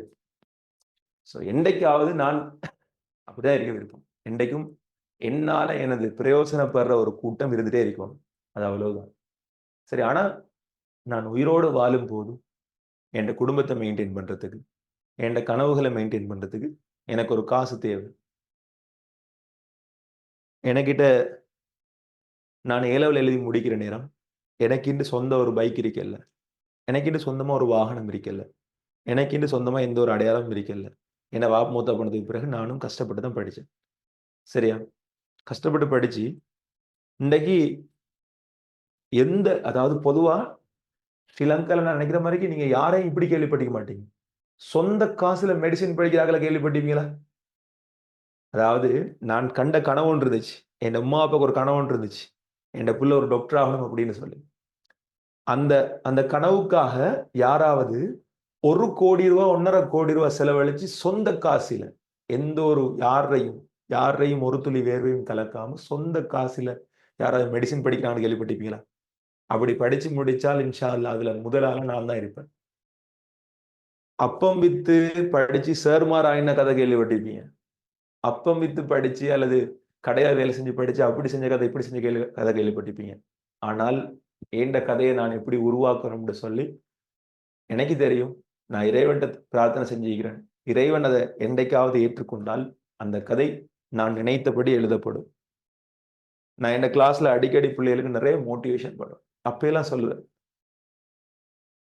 நான் நீங்க இப்படித்தான் வாழணும் அப்படின்னு சொல்லி தாரத்துக்கு எல்லா தகுதியும் இருக்கிற ஒரு ஆள். ஏன்னு சொன்னால் ஒரு மனிதன் எப்படியெல்லாம் வாழக்கூடாதுன்னு இருக்குதோ அப்படியெல்லாம் கஷ்டங்களுக்குள்ள வாழ்ந்து வந்தவன் நான். சோ இப்படித்தான் நீங்க வாழணும் அப்படின்னு சொல்ற எல்லா அருகதையும் எனக்கு இருக்கு. சரியா? சோ நான் திரும்பவும் சொல்றேன், இறைவன்ட உதவியால நீங்க ஒரு நல்ல இடத்துல ஒரு அறிமுகத்தை எடுத்துக்கிறீங்க. உங்களோட ஏலவல் லைஃப்ல இறைவன் முதலாவது நாளையே ஒரு அழகான இடத்துல வடிவா தெளிவா படியக்கூடிய ஒரு சூழலை உங்களுக்கு காட்டி தந்திக்கிறான். அதை சரியா பயன்படுத்துங்க. உங்களோட அம்மா அப்பாட கண்ல இருந்து இந்த ஏலவல் காலத்துல ஒரு துளி கண்ணீர் வர விட்டுறாதீங்க. உங்களோட அம்மா அப்பாக்காக நீங்க படிங்க. உங்களோட அம்மா அப்பா கஷ்டப்பட்ட ஆட்களா இருக்கலாம், அல்லது கோடான கோடி வச்சுக்கிற பணக்காரனா இருக்கலாம். ஆனால் எல்லாருக்கும் இருக்கிற ஒரு எமோஷன் தான் என்னது? எந்த புள்ள லைஃப்ல எப்படி வரப்போறான் அப்படின்ற எமோஷன். எந்த புள்ள லைஃப்ல யாரா வரப்போறான்ற எமோஷன் எல்லாருக்கும் இருக்கும். சோ எல்லா பேரண்ட்ஸுக்கும் அந்த கனவுகளை நனவாக்கி கொடுக்குற பாக்கியத்தை நீங்க உண்டு பண்ணுங்க.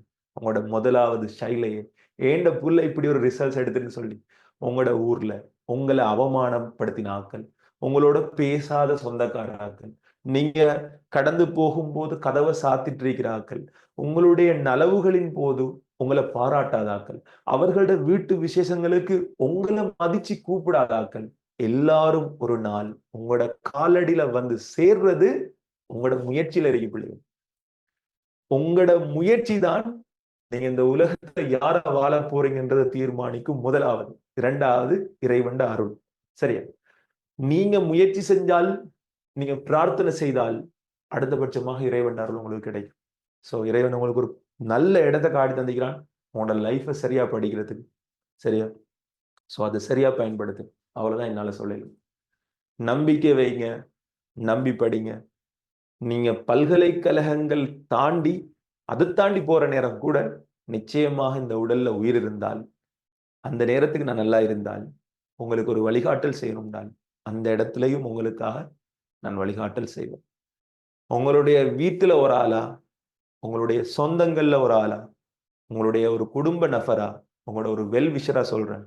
உங்களோட லைஃப்பை மாற்றி எழுதுற எல்லா அதிகாரமும் உங்களோட லைஃப்ல உங்களுக்கு கிடைக்கக்கூடிய கல்வியில இருக்குது. உங்களுக்கு கிடைக்கக்கூடிய கல்வி நிச்சயமாக உங்களோட லைஃப்பை மாத்தி எழுதும். சரியா? அதான் என்னால சொல்லிடும்.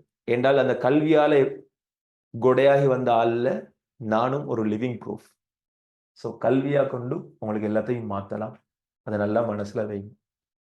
ஸோ தொம்சன்ட 2வது ஆய்வு நாங்க முடிச்சிட்டோம். சரி, தொம்சன்ட 2வது ஆய்வு நாங்க முடிச்சிட்டோம். அடுத்ததாக நாங்க தொம்சனுடைய 3வது ஆய்வு நோக்கி போவோம். அதுக்கு முன்னால எங்களுக்கு தாராளமாக இன்னும் நேரம் இருக்குது.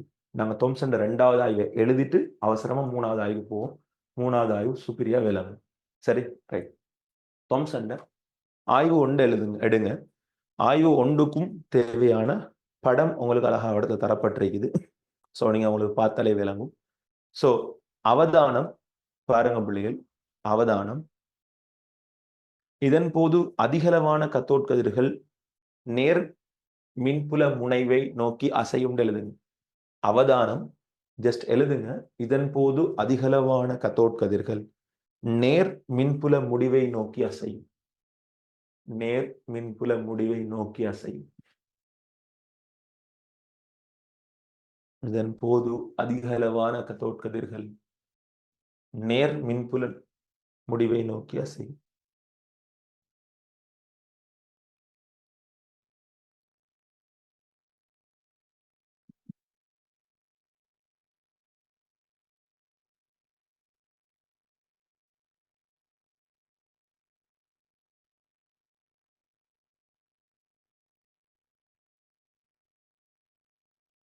வாழ்த்து தெரிவித்த அனைத்து உள்ளங்களுக்கும் நன்றி.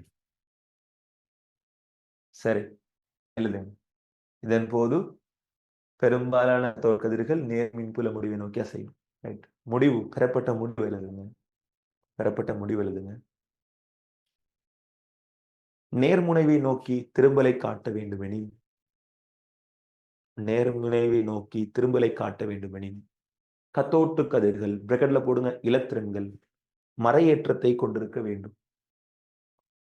நேர் மின்புலத்தை நோக்கி திரும்பலை காட்ட வேண்டுமெனில் பிராக்கெட் போடுங்க, இந்த கத்தோட் கதிர்கள் பிராக்கெட்ல போடுங்க, இலத்திரன்கள் மறையேற்றத்தை கொண்டிருத்தல் வேண்டும். நேர் மின்புலத்தை நோக்கி திரும்பலை காட்ட வேண்டுமெனில் கத்தோட் கதிர்கள் பிராக்கெட்ல போடுங்க, இலத்திரன்கள் மறையேற்றத்தை கொண்டிருத்தல் வேண்டும்.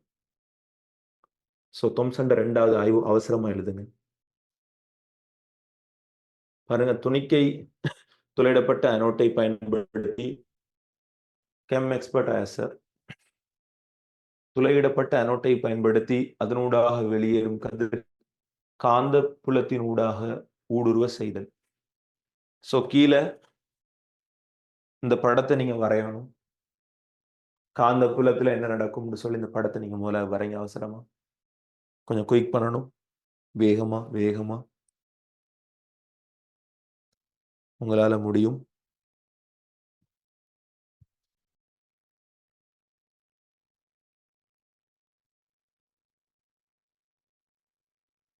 அவசரமா வரைங்க.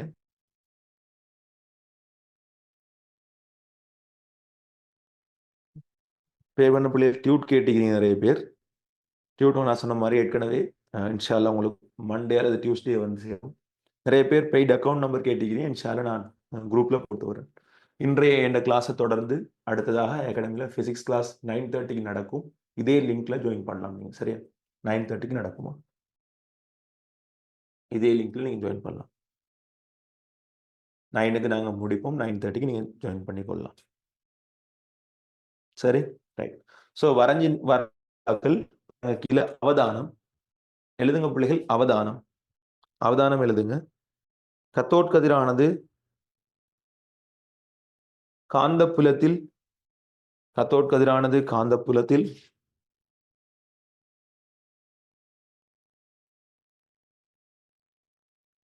கத்தோட்கதிரானது காந்தப்புலத்தில் ஃப்ளெமிங்கின் இடக்கை விதிக்கு அமைவாக ஃப்ளெமிங்கின் இடக்கை விதிக்கு அமைவாக ஃப்ளெமிங்கின் இடக்கை விதி ஃப்ளெமிங்கின் இடக்கை விதிக்கு அமைவாக திரும்பலை காட்டும். ஃப்ளெமிங்கின் இடக்கை விதிக்கு அமைவாக திரும்பலை காட்டும். கத்தோட்கதிரானது காந்தப்புலத்தில் ஃப்ளெமிங்கின் இடக்கை விதிக்கு அமைவாக திரும்பலை காட்டும். ஸோ முடிவு எழுதுங்க அடுத்த பேஜில். எனவே கத்தோட் கதிரானது ஒரு மின் கதிராகும். எனவே கத்தோட் கதிரானது ஒரு மின் கதிராகும். கீழே காந்த கதிர்ந்து அடுத்த லைன்ல எழுதி வெட்டுங்க. மின்காந்த கதிர்ந்து கீழே அடுத்த அந்த அதே லைன்ல எழுதி வெட்டுங்க. 3 தர 10 ms-1 வேகம்ன்றதை எழுதி வெட்டுங்க. சரி. ஸோ தாம்சன்ட 2 ஆய்வுகள் முடிச்சிட்டோம். தாம்சனினுடைய 3வது ஆய்வை பார்க்க போறோம். தாம்சனுடைய 3வது ஆய்வை நாங்கள் என்ன செய்ய போறோம், இப்போ பார்க்க போறோம். ரைட். தாம்சன்ட 3வது ஆய்வு கவனிக்கும் பிள்ளைகள். இந்த இருக்குது உங்களோட நேர்முடிவிடம், உங்களோட வடமுனைவு. இந்த இருக்குது உங்களோட தென்முனைவு. சரியா? ரைட். கவனி. இப்ப இப்ப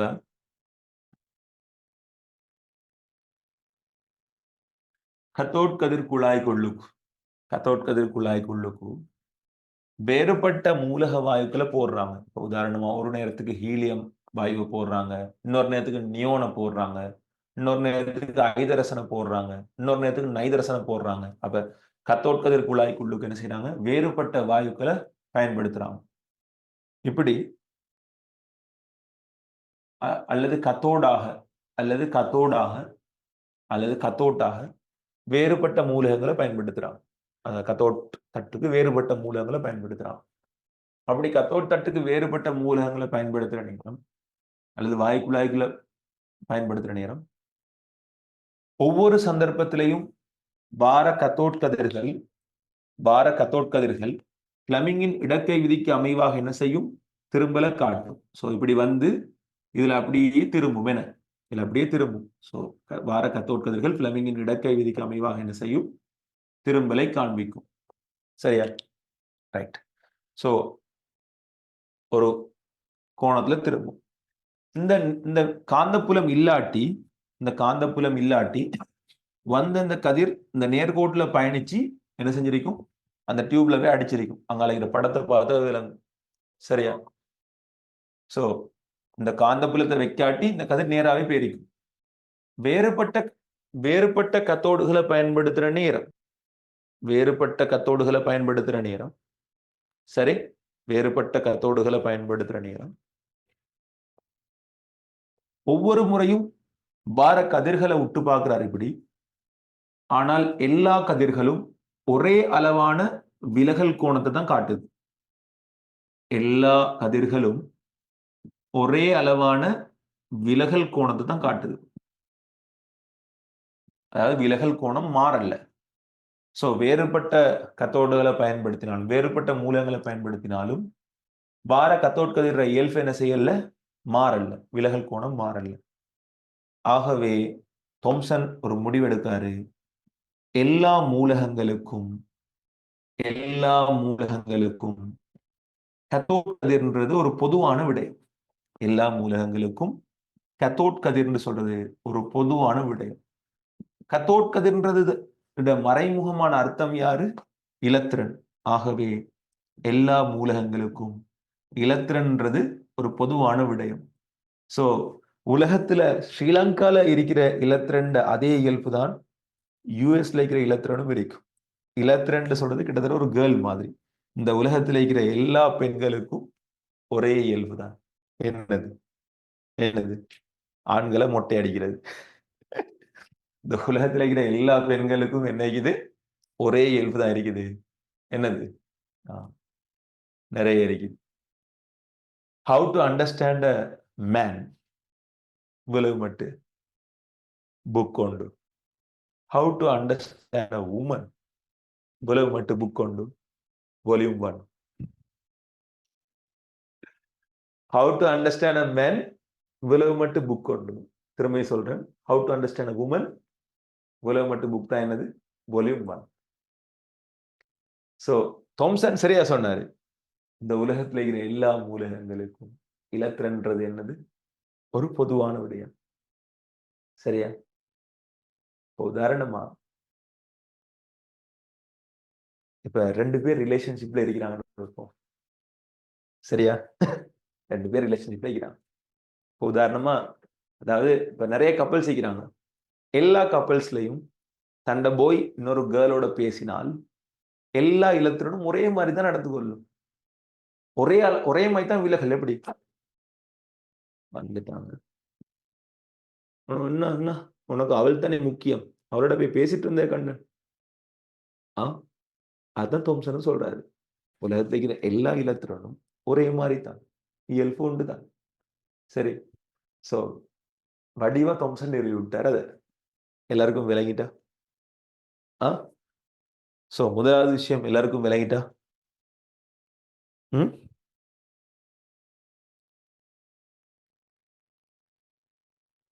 விளங்கிட்டா பிள்ளைகள்? சோ உலகத்தில் எல்லா மூலகங்களுக்கும் என்னது? இலத்திரன் பொது. ரைட். இந்த ஆய்வு முடிவுல இருந்து ஒரு இலத்திரனுக்கான ஈயோவ எம் விகிதம், அதாவது இலத்திரனின் ஏற்றத்தின் கீழ் திணிவு விகிதம், இலத்திரனின் ஏற்றத்தின் கீழ் திணிவு விகிதம் தொம்சனால துணியப்பட்டது. அதனுடைய பெருமானம் நீங்க பாடமாக்கி இருக்கணும், தெரிஞ்சிக்கணும். 1.759 தர 10⁸ கூலோம் கிராம் -1. கூலோம் கிராம் -1. இதுவே அதை நீங்க கிலோகிராம் -1 ஆக மாத்தினால் திணிவை நீங்க என்ன செய்யணும்? திரும்பியும் 1000ஆல பிரிக்கணும், கிராம கிலோகிராம் ஆக்க. இந்த 1000 மேல வந்து என்ன செய்யும்? திரும்ப பெருக்கப்படும். ஆகவே 10⁻3 திரும்ப மேல வந்து பெருக்கப்படும். ஆகவே சிம்பிளா நீங்க இப்படியும் சொல்லலாம். 1.759 தர 8ஓட திரும்ப 3 பெருக்கினா எவ்வளவு? 10⁻11 கூலோம் கிலோகிராம் -1. இந்த கூலோம் பெரிய capital C, coulomb kilogram -1. Kilogram symbol K. பிசிக்ஸ்ல இது ஒரு கேள்வியாம். பிசிக்ஸ்ல இது ஒரு கேள்வி.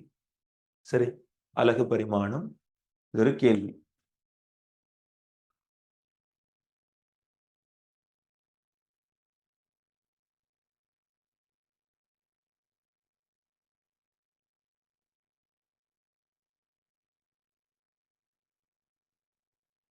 சரி, சோ இதுல இருந்து தொம்சனால் என்ன செய்யப்படுது? ஈயோவ எம் விகிதம் துணியப்படுது. விளங்கினாக்கள் ஒரு ஹேண்ட்ஸ் அப் பண்ணுங்க பாப்போம். சிம்பிள் பிள்ளைகள், நீங்க நினைக்கிற மாதிரி என்னது எதுவுமே இங்க கஷ்டம் இல்லை. சரி, சோ எல்லா மூலகங்களுக்கும் விலகல் கோணம் மாறல்ல, இலத்திரன் பொது அப்படின்னு சொன்னால், நீங்க இப்ப தாம்சன் ஒரு முடிவு எடுத்தாரு, எல்லா மூலகங்களுக்கும் அப்ப ஈயோவ எம் விகிதமும் என்ன செய்யாது? மாறாது. எல்லா மூலகங்களுக்கும் இலத்திரண்ட ஏற்றத்தின் கீழ் திணிவு வீதம் என்ன செய்யாது? மாறாது. இது தாம்சன் எடுத்த முடிவு. கிளாஸ்ல உள்ளாக்கள் விளங்கிட்டான்னு ஹேண்ட்ஸ்அப் பண்ணால்தான் என்னால நோட்ஸ் சொல்ல முடியும். சரி, கிளாஸ்ல விளங்காம ஒரு நாளும் என்னால படிப்பிக்க இயலாது. நான் படிப்பிச்சா விளங்கணும், அது விளங்கிச்சான்னு நான் பார்க்கணும். நேரடி கிளாஸா இருந்தா உங்களோட முகத்துல இருக்கிற சிரிப்பை பார்த்து நான் விளக்கும் அப்படின்னு. ஆனா ஆன்லைன் கிளாஸ்ல நீங்க சொன்னா தான் விளங்கும். அதுக்காகத்தான் உங்க மேலே இருக்கிற அக்கறை.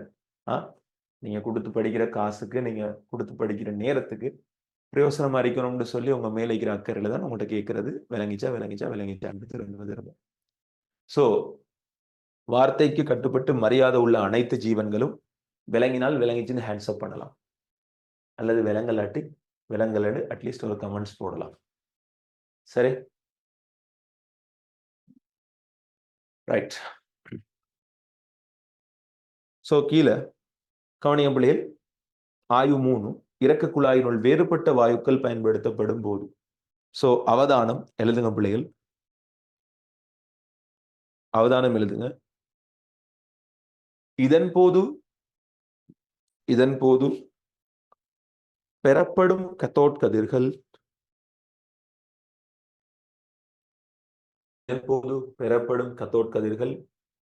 யாவும்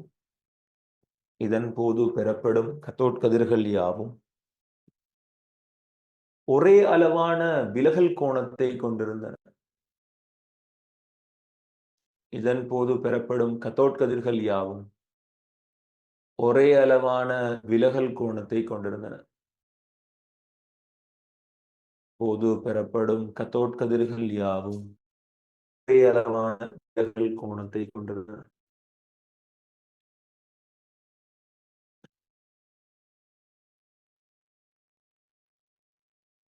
சோ பெறப்பட்ட முடிவு எழுதுங்க. பெறப்பட்ட முடிவு எழுதுங்க.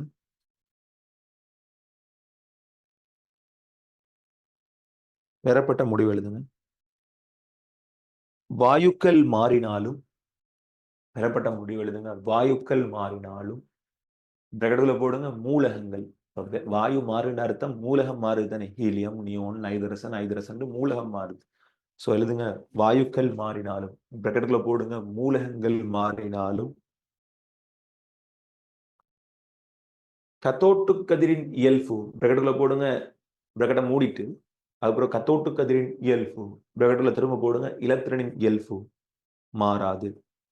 வாயுக்கள் மாறினாலும் பிரகடுல மூலகங்கள் மூடிட்டு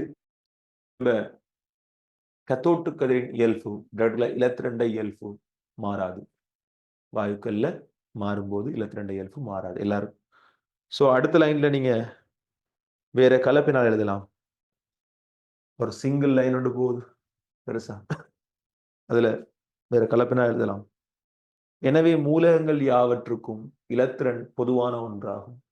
எனவே மூலகங்கள் யாவற்றுக்கும் இலத்திரன் பொதுவான ஒன்றாகும்.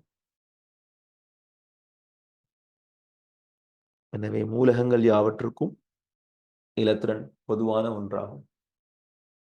சரி, எழுதுங்க.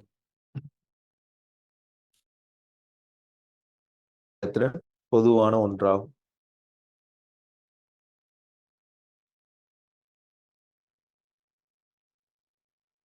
அப்படியே அடுத்த லைன்ல எழுதுங்க. அடுத்ததா ஒரு 3 லைன் ஒண்டா வந்திருக்கு தானே. பெறப்பட்ட முடிவுல முதல்ல 2 லைன் ஒன்று வந்து திரும்ப சிங்கிள் லைன் வந்திருக்கு, அப்புறம் 3 லைன் வந்திருக்கு. அந்த 3 லைன்ல எழுதுங்க. அடுத்ததுல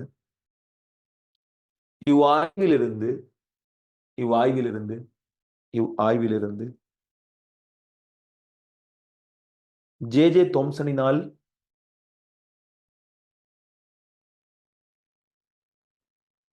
இவ்வாய்விலிருந்து ஜே தோம்சனினால் முதன் முதலாக இலத்திரனின் ஈயோவ எம்பிகிதம் பிரடல போடுங்க ஏற்றத்தின் கீழ் திணிவு.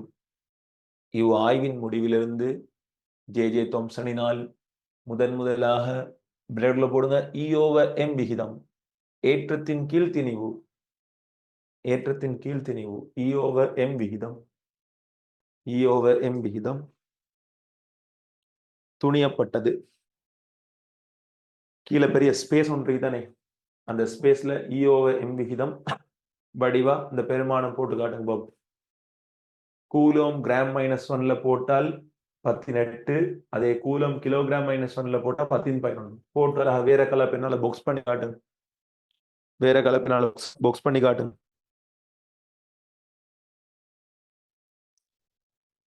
வேற கலப்பினால புக்ஸ் பண்ணி காட்டுங்க பாபு.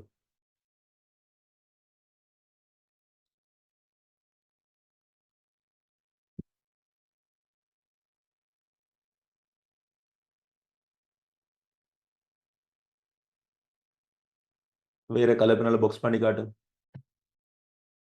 சோ கீழே 3 வரல எழுதுங்க. மூலகங்கள் மாறினாலும் ஈயோவ என் விகிதம் என செய்யாது.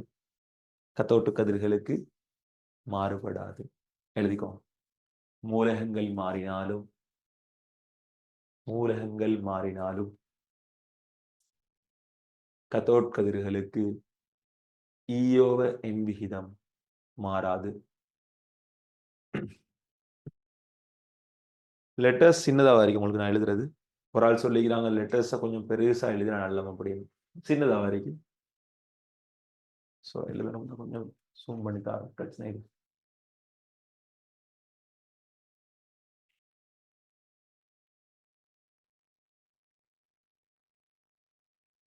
ஓகே, ஸோ எழுது மட்டும் கொஞ்சம் சூம் பண்ணி தர பிரச்சனை இல்லை.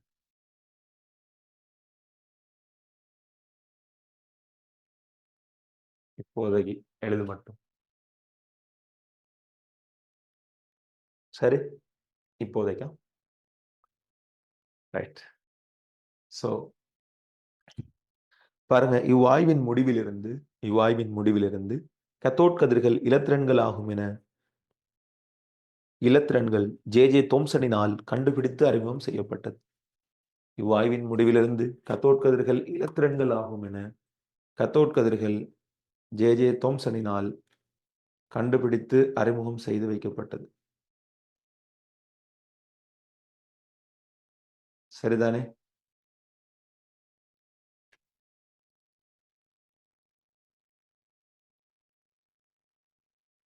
ரைட்.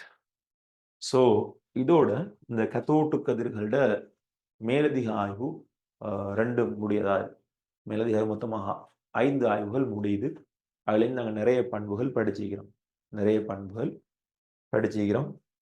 இது போக சும்மா ஜென்ரலான கேள்விகளில் ப்ரொஃபஸர் என்ன செய்யலாம், இன்னும் சில பண்புகளை சும்மா எட் பண்ணலாம். சரி.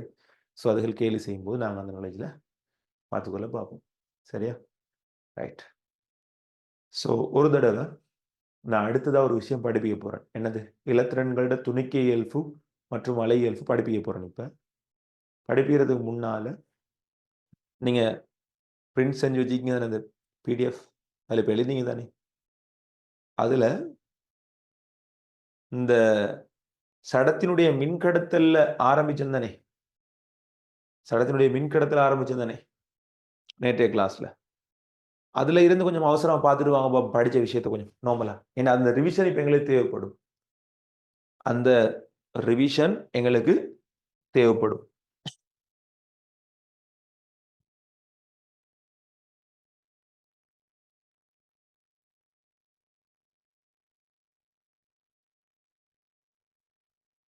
ஸோ அவசரமா அங்கிருந்து ஒரு மேலோட்டமா ஒரு பார்வையோடு பார்த்துட்டு வந்து நான் எல்லாரையும் ஹேண்ட் டவுன் பண்ணி வச்சுக்கிறேன். ஸோ ஹேண்ட்ஸ் அப் பண்ணுங்க அவசரமா பார்த்துட்டு வந்து முடிச்சாக்கள். மேலோட்டமா பார்த்துட்டு வாங்க அவசரமா.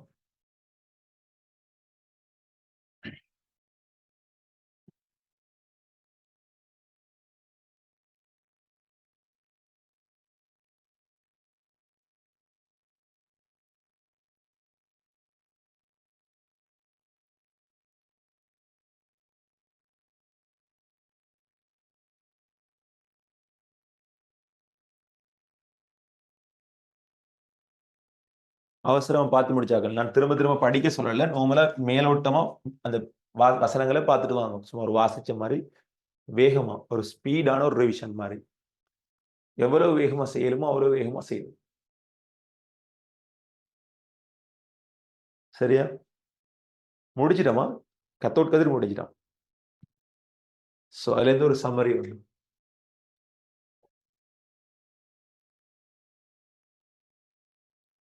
கவனிங்க. இலத்திரன்களுக்கு 2 முக்கியமான பண்புகள் இருக்குது. 2 முக்கியமான பண்புகள் இருக்குது. ஒன்று, இலத்திரன்களுக்கு துணிக்கைக்குரிய இயல்புகள் இருக்குது.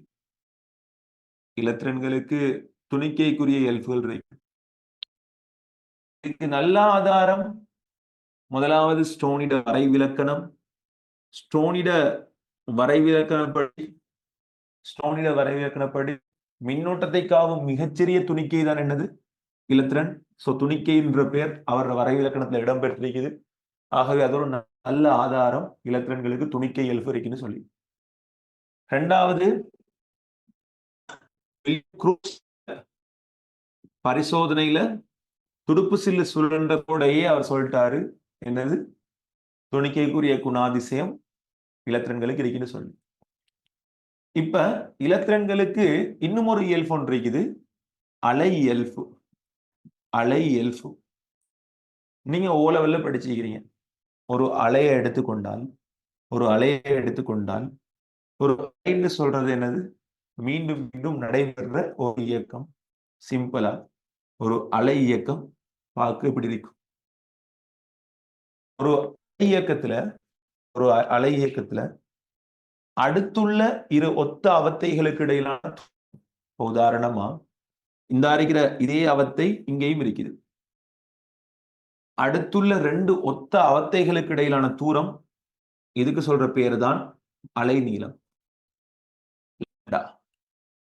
இந்த பாருங்க, உதாரணமா இந்த இருக்கிற இந்த அவத்தையும் இந்த இருக்கிற இந்த அவத்தையும் இந்த இருக்கிற இந்த அவத்தையும் பாருங்க, ரெண்டும் ஒரே அவத்தை. சோ அடுத்துள்ள இரண்டு ஒத்த அவத்தைகளுக்கு இடையிலான தூரம் என்னது? அலைநீளம். சரியா? அடுத்துள்ள இரண்டு ஒத்த அவத்தைகளுக்கு இடையிலான தூரம் என்னது? அலைநீளம். சரி, இப்ப அலையியல்பு இலத்திரன்களுக்கு இருக்கா இல்லையான்றதை நாங்க பார்ப்போம். அலையியல்பு இருக்கா இல்லையான்றது பார்ப்போம். கவனிங்க, ஐன்ஸ்டீன் ஒரு சமன்பாடு கண்டுபிடிச்சிருக்கிறாரு, E சமன் mc வர்க்கம். அதாவது ஒரு பொருளினால் காவப்படுகின்ற சக்தின்னு சொல்றது அதனுடைய திணிவு தர அதனுடைய வேகத்தினுடைய வர்க்கம், E சமன் mc வர்க்கம். இது ஐன்ஸ்டீன் சமன். இது யார சமன்பாடு? அல்பர்ட் ஐன்ஸ்டீன் சமன்பாடு. ஐன்ஸ்டீன் சமன்பாடு. அதே நேரம் ஒரு பொருளினால் காவப்படுகின்ற சக்தி, சரியா, நாங்க பிறகு படிப்போம், சக்தி சொட்டாக்கம் விஷயம் படிப்போம். அதுல இந்த காவப்படக்கூடிய சக்தியை, இந்த காவப்படக்கூடிய அதாவது போட்டன்களினால், சக்தி பொதிகளினால் காவப்படக்கூடிய சக்தியை பிளாங்க் என்று சொல்லக்கூடிய ஒரு விஞ்ஞானி ஒரு சமன்பாடு மூலம் கண்டுபிடிச்சாரு, E சமன் hf. E சமன் hf. E சமன் hf. இப்போ உதாரணமா மின்காந்த கதிர்ப்புகளால எவ்வளவு சக்தி வருது? உதாரணமா கொஞ்ச நேரம் சூரிய ஒளி கிடைக்கிறதால எவ்வளவு சக்தி வருது? சோ உங்களுக்கு தெரியும், மின்காந்த கதிர் என்று சொல்றது ஒரு அலை. அதுல நீர். சோ அந்த வார சக்தியை அவர் ஒரு மாறிலி பெருமானத்தை கண்டுபிடிச்சாரு. அதால மூலம் நாங்க கணிக்கலாம். சோ இந்த சமன்பாட்டை கண்டுபிடிச்சது யாரு? Max Planck. Max Planck. Max Planck. சரியா? இந்த சமன்பாட்டை கண்டுபிடிச்சது யாரு? Max Planck. இது யாரு? ஐன்ஸ்டீன். இது யாரு?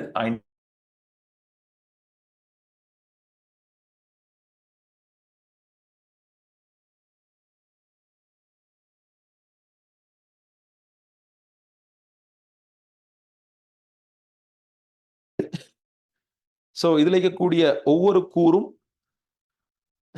நீங்க தெரிஞ்சிருக்கணும் தனித்தனியா. ஈன்னு சொல்றது சக்தியை தான், எம்னு சொல்றது திணிவ, சீன்னு சொல்றது வேகத்தை, இங்க எச்னு சொல்றது பிளாங்கினுடைய மாறிலிய. எச்னு சொல்றது ஒரு மாறிலி பெருமானம். உங்களோட பேப்பர்ல முன் பக்கத்துல MCQல தருவாங்க, இந்த மாறிலி பெருமானம் எவ்வளவுன்னு சொல்லி, பிளாங்கினுடைய மாறிலி ஏரோல் பேப்பர்ல உங்களுக்கு தருவாங்க. இந்த எஃப்னு சொல்றது அலையினுடைய மீடிரண. இந்த அலையினுடைய மீடிரண. இது ரெண்டும் உங்களுக்கு புதிய சமன்பாடு. ஆனா உங்களுக்கு ஒரு பழைய சமன்பாடு ஒன்று இருக்குது, சி சமன் எஃப் லெம்டா. சி சமன் எஃப் லெம்டா. இது உங்களோட ஓ லெவல் சமன்பாடு. சோ இதுல உங்களுக்கு லெம்டான்னு சொன்னால் அலை நீளம், மற்றதெல்லாம் உங்களுக்கு தெரியும், அது அலையிட வேகம். அது அலையிட வேகம். சரி, இப்ப இதுல இருந்து நாங்க ஒரு நிறுவல் செஞ்சு காட்டுறோம். கவனிங்க, இதுல இருந்து ஒரு நிறுவல் செஞ்சு காட்டுறோம். கவனிங்க, இதுல இருந்து டி ப்ரொக்லின்னு சொல்லக்கூடிய ஒரு விஞ்ஞானி, யாரு? டி ப்ரொக்லின்னு சொல்லக்கூடிய ஒரு விஞ்ஞானி ஒரு நிறுவல் செஞ்சு ஒரு விடயத்தை பெற்றுக்கொண்டாரு. இப்ப கவனிங்க, E சமன் mc வர்க்கம் அது சமன் hf. ஆகவே mc வர்க்கம் சமன் h. இந்த f-க்கு பதிலாக நாங்க என்ன செய்யலாம்? f-க்கு பதிலாக நாங்க என்ன செய்யலாம்? இந்த லெம்டாவை கீழே கொண்டு போனால் hc ஓவர் லெம்டான்னு போடலாம். hc ஓவர் லெம்டான்னு போடலாம். சரி, hc ஓவர் லெம்டான்னு போடலாம். சோ இதுல இருந்து இந்த சியும் இந்த சியும் இந்த சீட வர்க்கம் விட்டுப்பட்டால் உங்களுக்கு ஒரு சமன்பாடு வரும், லெம்டா சமன் h ஓவர் mc வரும். லெம்டா சமன் h ஓவர் mc வரும். சோ இதுதான் டி ப்ரொக்லியில சமன்பாடு. இந்த சமன்பாடு மூலமாக டி ப்ரொக்லி சிறிய துணிக்கைகள் அலை இயக்கத்தை காண்பிக்கும் போது அந்த அலை இயக்கத்தினுடைய அலை நீளத்தை கண்டுபிடிச்சாரு. சோ இதுக்கு நாங்க ஒரு பேர் சொல்லுவோம், டி ப்ரொக்லியின் அலை நீளம். டி ப்ரொக்லியின் அலைநீளம்னு சொல்லுவோம். சரியா? சோ டி புரோக்லியோட சமன்பாட்டுல இருந்து இயங்குற ஒரு துணிக்கைக்கு பிளாங்கினுடைய மாறிலின்றது ஒரு மாறிலி பெருமானம். ஒரு இயங்குற துணிக்கைக்கு திணிவும் வேகமும் சரியா அமைஞ்சால் என்ன செய்யும்? அலையியல்பு உருவாகும். ஆகவே அலையியல்பு உருவாகினால் அலைநீளம் உருவாகும். அலைநீளம் ஒன்று இருந்தால் கட்டாயம் அலையியல்பு இருக்குது. ஆகவே இலத்திரன்களுக்கு திணிவும் இருக்குது, வேகமும் இருக்குது. சோ கட்டாயம் லெம்டா உருவாகினால் என்ன உருவாகும்? அலையியல்பு உருவாகும். சோ இலத்திரன்கள் துணிக்கைக்குரிய குணாதிசயத்தையும் காண்பிக்கும், அலையியல்பையும் காண்பிக்கும். ஆனால் கவனம், இதுல இருக்கிற செக்மேட் என்னென்று சொன்னால், இலத்திரன்கள் துணிக்கை குணாதிசயத்தையும் அலையியல்பையும் இரண்டையும் ஒரே சமயத்தில் காண்பிக்கும். அதாவது ஒரே நேரத்தில் இந்த ரெண்டு இயல்பும் இலத்திரனுக்கு இருக்கும். ஒரே சமயத்தில் ஒரே நேரத்தில் இந்த ரெண்டு இயல்பும் இருக்கும். ப்ரொஃபசர் பாஸ் பேப்பர்ல அடிக்கடி உங்களோட எப்படி விளையாடுவார் என்றால், இலத்திரன்களோட துணிக்கை குணாதிசயங்களை மட்டும் கொண்டிருக்கும், இலத்திரன்கள் அலையியல்பை மட்டும் கொண்டிருக்கும், இலத்திரன்கள் துணிக்கை மற்றும் அலையியல்பை வெவ்வேறு நேரத்தில் கொண்டிருக்கும், அல்லது இலத்திரன்கள் துணிக்கை சில சமயங்களில் துணிக்கைகளாகவும் சில சமயங்களில் அலைகளாகவும் தொழில்படும். அது எல்லாமே பில. என்னது? இலத்திரன்கள் துணிக்கை குணாதிசயத்தையும் அலையியல்பையும் ஒரே சமயத்தில் ஒரே என்ன செய்யும்? கொண்டிருக்கும். அதான் சரி. சரியா? விளங்கிச்சா நான் சொன்னது? ஒரு தடவை ஹேண்ட்ஸ் அப் பண்ணுங்க. விளங்கிட்டா? படிப்பிச்சது விளங்கிட்டா?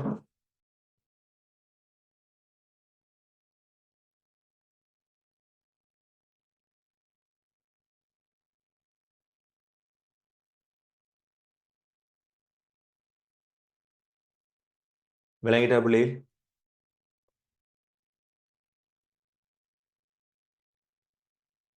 சரி. சோ ஒரு கடைசியாக உங்களோட பேஜ்ல அங்கால வடிவா லெம்டா குறிக்கப்பட்டிருக்குது. உங்களோட டியூட்ல உங்களுக்கு அனுப்பிக்கிற டியூட்ல அழகா இதுல லெம்டாவை குறிச்சு காட்டுங்க. அலை நீளம், வேவ் லென்த், லெம்டா, ரெண்டு முடிகளுக்கு இடைப்பட்ட தூரம் அல்லது ரெண்டு தாளிகளுக்கு இடைப்பட்ட தூரம் அல்லது ரெண்டு ஒத்த அவத்தைகளுக்கு இடைப்பட்ட தூரம் அல்லது ரெண்டு ஒத்த அவத்தைகளுக்கு இடைப்பட்ட தூரம் லெம்டா. சோ பக்கத்துல வடிவா என்ன செய்யுங்கன்னு சொன்னால், ஒரு கோணர்ல இந்த மூன்று சமன்பாட்டையும் எழுதி பாக்ஸ் பண்ணுங்க. சரியா? மூன்று சமன்பாட்டையும் எழுதி பாக்ஸ் பண்ணுங்க. இன்னும் ஒரு கோணர்ல என்ன செய்யுங்க? வடிவா இந்த நிறுவலை காண்பீங்க. காண்பிச்சு டி புரோக்லியின் அலைநீளம் எழுதிக்கோங்க. சரியா? ரைட். இப்ப எல்லாம் முடிய கடைசியா கீழே ஒரு வசனம் ஒன்று எழுதுங்க. எப்படி? இலத்திரன்கள் துணிக்கை மற்றும் அலையியல்பை ஒரே சமயத்தில் ஒரே நேரத்தில் காண்பிக்கும். இந்த ஒரே சமயத்தில் ஒரே நேரத்தில் அதை ஹைலைட் பண்ணிக்கோங்க. நான் சொன்னது எல்லாருக்கும் விளங்கிட்டா? ஒரு கோணர்ல இதை எழுதணும், இன்னும் ஒரு சைட்ல இதை எழுதணும், திரும்ப இந்த ஒரே சமயத்தில் ஒரே நேரத்தில் இந்த ரெண்டு இயல்பையும் காண்பிக்கும் எழுதி இதை ஹைலைட் பண்ணிக்கொள்ளணும். சரி? அதான் ப்ரொஃபசர் அடிக்கடி கேட்கிறேன். சோ எப்படி கேள்வி வரும்னு படிப்பிச்சுட்டேன், கேள்வியும் செஞ்சு காட்டுவேன், எப்படி கேள்வி வரும்னு படிப்பிச்சுட்டேன். So choice is yours. சரியோ? ஸோ இதுக்கு பிறகு நல்லா படிக்கிறது உங்களோட கையில். ஸோ எழுதினாக்கள் அவசரமா ஹேண்ட்ஸ் அப் பண்ணுங்க. ஸோ நான் இப்போ எல்லாரையும் ஹேண்ட் டவுன் பண்ணி விடுறேன். அவசரமா எழுதி முடிச்சாக்கள் ஹேண்ட்ஸ் அப் பண்ணுங்க. Make it fast.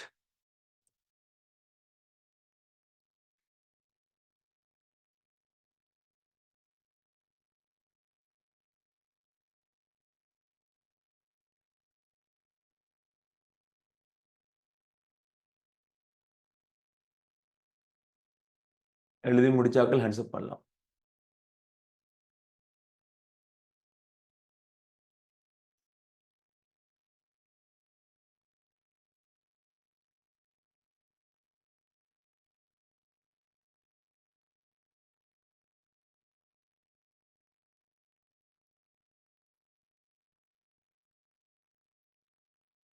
ஸோ இத்துடன் நாங்கள் எங்களோட இன்றைய இரண்டாவது ரசாயனவியல் இன்ட்ரடக்ஷன் வகுப்பு நாங்கள் நிறைவு கொண்டுருவோம். இன்ஷா அல்லாஹ் எதிர்வரும் வகுப்பும் இலவசமாக நடைபெறும். திங்கட்கிழமை பிரிண்டட் டியூட் எடுத்து டைமுக்கு படிக்கணும்னு நினைக்கிறார்கள் HVS அகாடமி அட்மினை தொடர்பு கொண்டு உங்களோட மந்த்லி பேமெண்ட் 2000 செஞ்சுக்கோங்க. ஸோ இன்ஷா அல்லாஹ் திங்கட்கிழமை வகுப்பில் சந்திப்போம். இன்று இரவு 9:30 மணி அளவில் என்னோட அகாடமியால பிசிக்ஸ் வகுப்புகள் இன்ஷா அல்லாஹ் ஆரம்பிக்கப்படும். அஃப்ரா சார் இன்ஷா அல்லாஹ் இதை தொடர்ந்து கண்டினியூ பண்ணுவார் 9:30. ஸோ வகுப்புகளில் சந்திப்போம். அஸ்ஸலாமு அலைக்கும். வணக்கம். நன்றி.